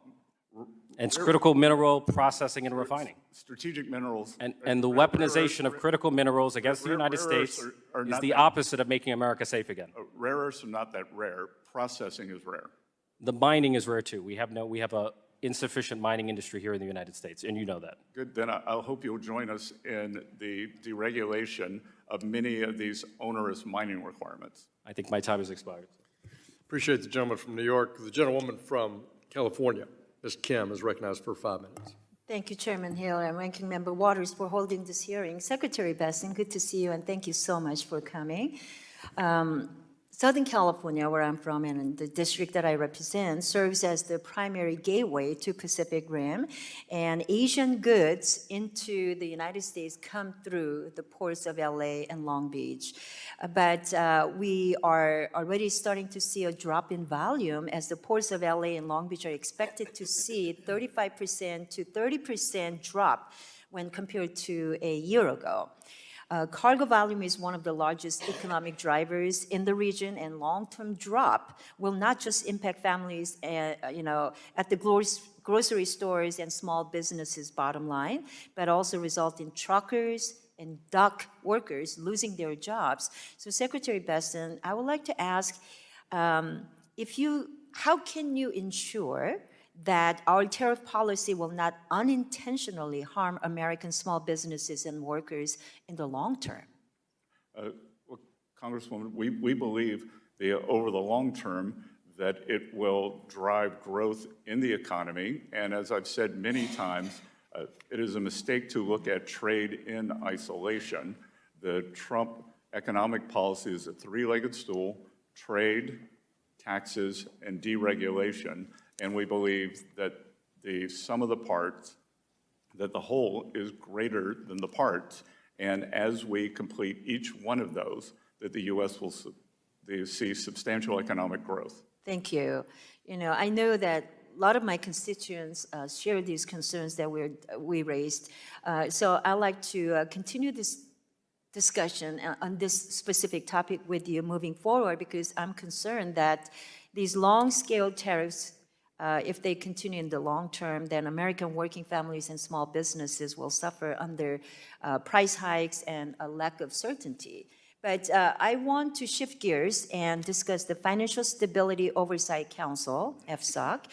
Under the previous administration, Secretary Yellen rescinded the non-bank systematically important financial institution and replaced it with a new framework for assessing the financial risk. And this new framework overlooks the importance of prioritizing an activity-based standard and a cost-benefit analysis. So, Secretary Bessent, does FSOC intend to reassess the 2023 guidance so that it is more closely aligned with the thoughtful process that was created in 2019? Congresswoman, that is on our agenda. Thank you. You know, as you finalize that decision, I want to emphasize that my support for a return to an activity-based standard that more appropriately addresses the risk of non-banks. Thank you. Treasury would be happy to work with your team on that. Thank you. And finally, I'd like to urge you to continue your support for CDFI. CDFI fund programs are statutory, as you know, and it has been critical in promoting the local economy in Orange County. So do you still agree that the CDFI fund has a critical role to play in fostering economic opportunity? I think I know the answer because you stated very clearly in public statements. We believe that if CDFIs follow their statutory obligations and do not digress into more ideological boundaries, that they can be important institutions. Thank you. As you know, last week, I attended the Financial Literacy Roundtable that your team put together, and thank you so much for inviting me. I think I just missed you. But your team was very well represented, and again, I want to thank you so much because as a co-chair of the Financial Literacy and Wealth Creation Caucus, events like that, bringing the stakeholders together and having a meaningful dialogue and conversation, I think is critically important, and we need to continue that. So can you talk about how you can continue to advance financial literacy initiatives now that we are past the Financial Literacy Month? I mean, I was able to take the leadership and pass the bill that proclaims month of April as the Financial Literacy Month, and I hope that we can continue to work in this space together.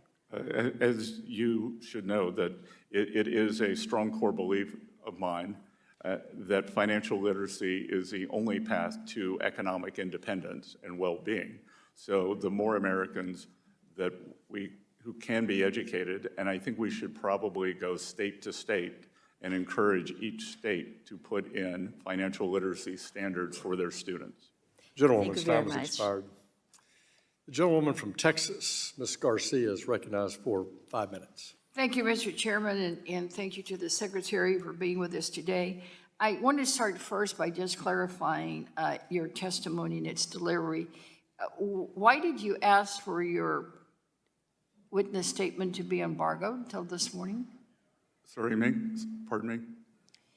Your testimony reads right at the very top, embargoed until delivery, which means that we didn't follow the usual practice of this committee of getting the testimony 24 hours in advance so that committee members can review it and prepare for questions. Yours was posted at 10:01. The committee was at 10. Well, it looks like you need... My staff is just telling me that it's standard practice. It's your standard practice? It's not our standard practice as a committee. I'm told that it was standard practice. Okay, you were told by whom, sir? So my comms team and legislative affairs team working with the committee. Well, Mr. Chairman, I think for the record, I think you should clarify to the gentleman that that is not our standard. And I know that at least I didn't know anything about this until I got it here. And I don't think our committee staff on the Democratic side was notified that we would be getting all your testimony late. I just wondered, why you had made that request, and clearly at the top, embargoed until delivery. Well, embargo to delivery, I think that was mostly meant for the press. We're not press, sir. We're the members of Congress that have oversight. So, Mr. Chairman, I would hope that you not condone this kind of late submission. It just doesn't help. Frankly, for some of the atmosphere that's created when we all just sit down and we still don't have your testimony, well then, we just sort of don't feel really good about that. It's not our custom and practice. Congresswoman, I appreciate the importance that you put on my statement. Well, thank you. Notice it's important, sir. Do you know what the poverty rate is in our country? I believe that the poverty level is a fixed number. No, do you know the poverty rate in this country? I believe it is in the teens. In the teens, okay. Well, it's about a little over 11%. It just strikes me that most of all of your testimony is always about the tax cuts and cutting costs, and it's always about tax cuts, and it's always about the rich. But nothing is ever said about poor, other than you suggesting that you worked yourself No, through ma'am, college. no tax on tips, no tax on Social Security, no tax on overtime. and Sir, I read your testimony, that's not anywhere in here. That is not in here, sir. Deductibility I am of referring auto to your loans. testimony and what I've listened to. I said right up front, I can see you and I can hear you. You've not said one thing about what we're doing to help the poor. In fact, None of your colleagues even when have we were asked me. talking, even when we were talking about the car seats, you know, that impacts poor people more than anyone else, because not only can they usually not even afford a car seat and have to go to a garage sale to find one, now it's going to be even higher. You know, your president is suggesting that he wants to give a $5,000 bonus to women to have babies, and then what? Just leave them out on the cold alone? No car seat, no food, no Medicaid, no chip Congresswoman, program? I can tell you the worst. And I'm asking you right now, sir. The that worst thing for you working need families to- will be as a the treasurer- expiration of the 2017 As Secretary of Treasurer, Tax it's not Cuts and just Jobs about Act. the inflation rate. It's not just about the GDP. It's also about making sure that we keep the poverty rate in this country low. There are people who are living in poverty that never have lived in poverty before. You know, you also failed to say here, you say unemployment remains low. I mean, the study should have read unemployment went up. Ma'am, Because it did. Under the Biden administration, And the growth administration, we're not talking about Biden, sir. We're record talking food bank about your usage. testimony here Record food today bank usage. about the current president and his plans. Because I can tell you, I'm from Houston. I'm concerned too about some of the tariffs on energy. You know, we have done a lot to increase trade in Houston, construction, everything after the pandemic. And all things were growing. Everything has been growing. But now that the Trump tariffs have surfaced, it is threatening Houston's economy. I represent the area where almost the entire ship channel is in. The petrochemical companies all are in my district. The port is in my district. Everybody is trying to figure out Gentlewoman's what the time has hell we're going to expired. do. Mr. Chairman, Ranking member. I ask unanimous consent to enter into the record the opinion and order by the United States District Court in the Southern District of New York in the matter of New York versus Donald Trump that directly contradicts several responses the Secretary gave to me about DOJ's access to Treasury payment system. Without objection. I want to thank our witness today. We appreciate Secretary Bessent's testimony. Without objection, all members will have 5 legislative days to submit additional written questions for the witness to the chair. The questions will be forwarded to our witness for his response. Secretary Bessent, please respond no later than June 2nd, 2025. This hearing is adjourned.